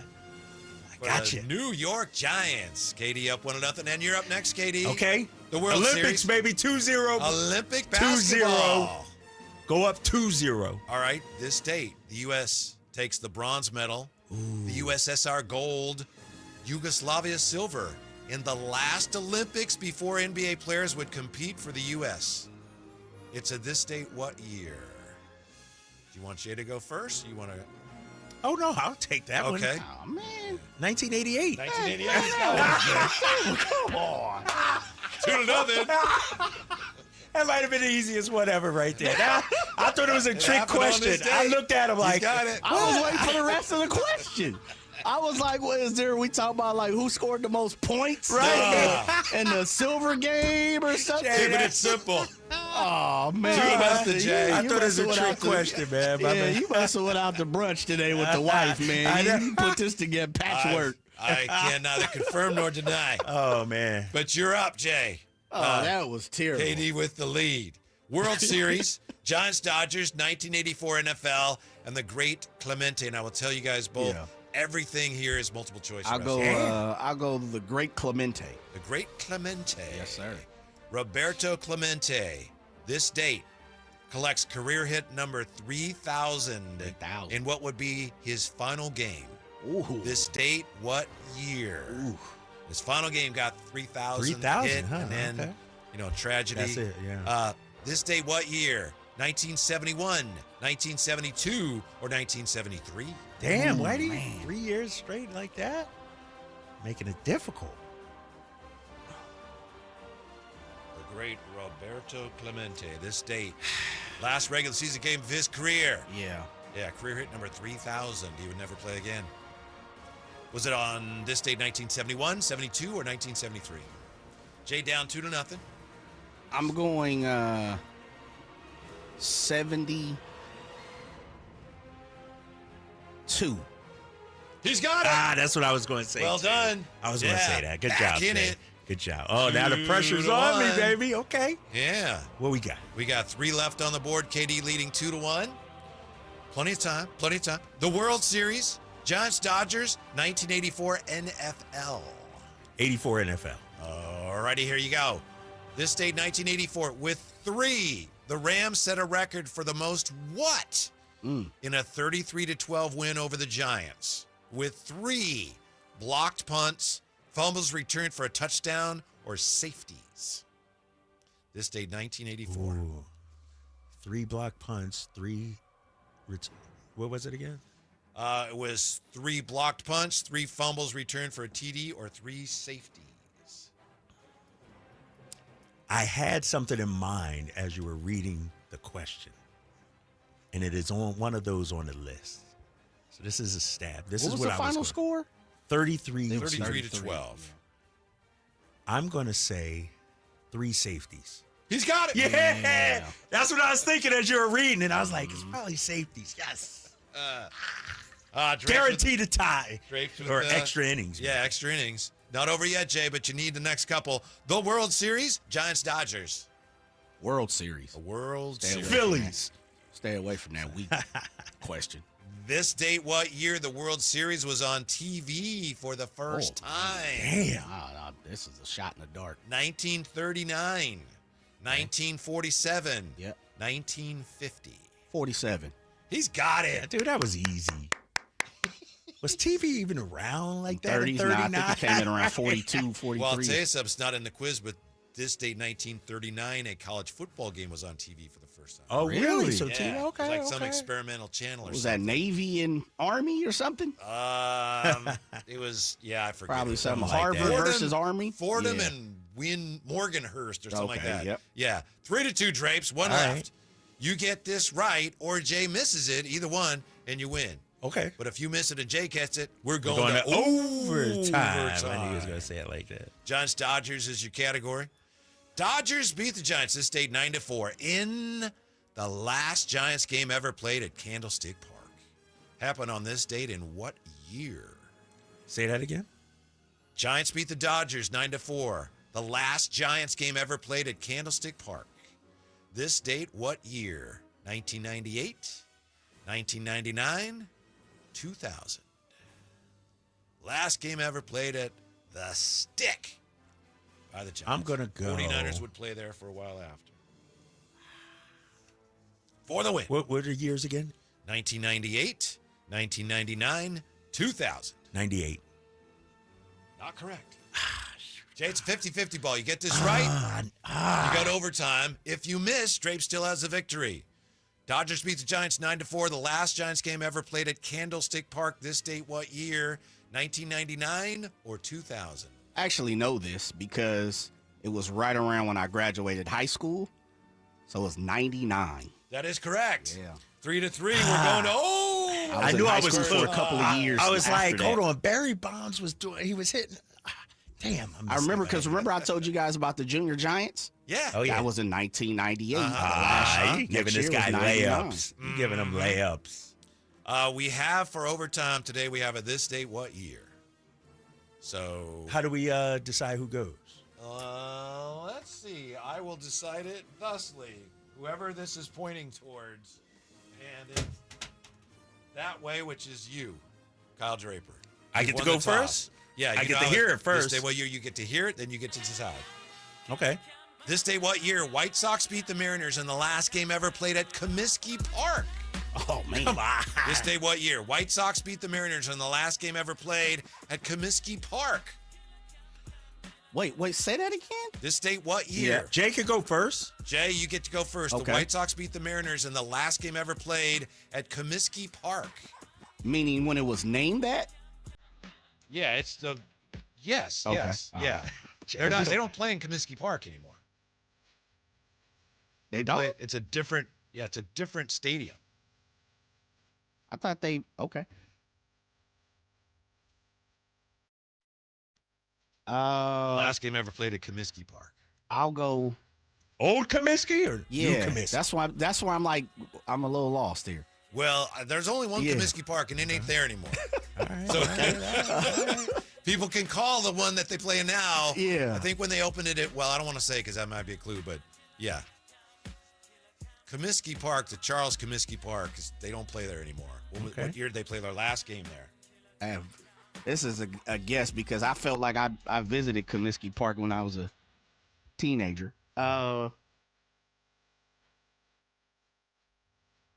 I'll go 98. 98 for the win. Draper? Kyle Draper, pardon me. Comiskey. Last game at Comiskey Park in Chicago. That's a good guess, Jay. White Sox beat Time the goes by so quickly. You said 98? Yep. Comiskey. 99. 1990. Nah, Jay, come on, Dad. Come on. What? Dude, time flies, man. I know why there's confusion because Jay was just out there looking for U.S. Cellular, and someone told him, I just call it Comiskey. Comiskey. But it ain't Comiskey anymore. Yeah. I thought it was multiple Comiskey. When I'm a little lost because I used to go to Chicago in the summer. And we used to go to Comiskey It Park. was U.S. Cellular. But it wasn't Comiskey when I was there? I got to look that up. Yeah. I remember U.S. Cellular. Yeah. Congratulations, Jay. We're back with you tomorrow. We've got the JR Sports Brief Show next on Sacktown Sports. This is the story of the one. As a safety manager at a manufacturing plant, he does everything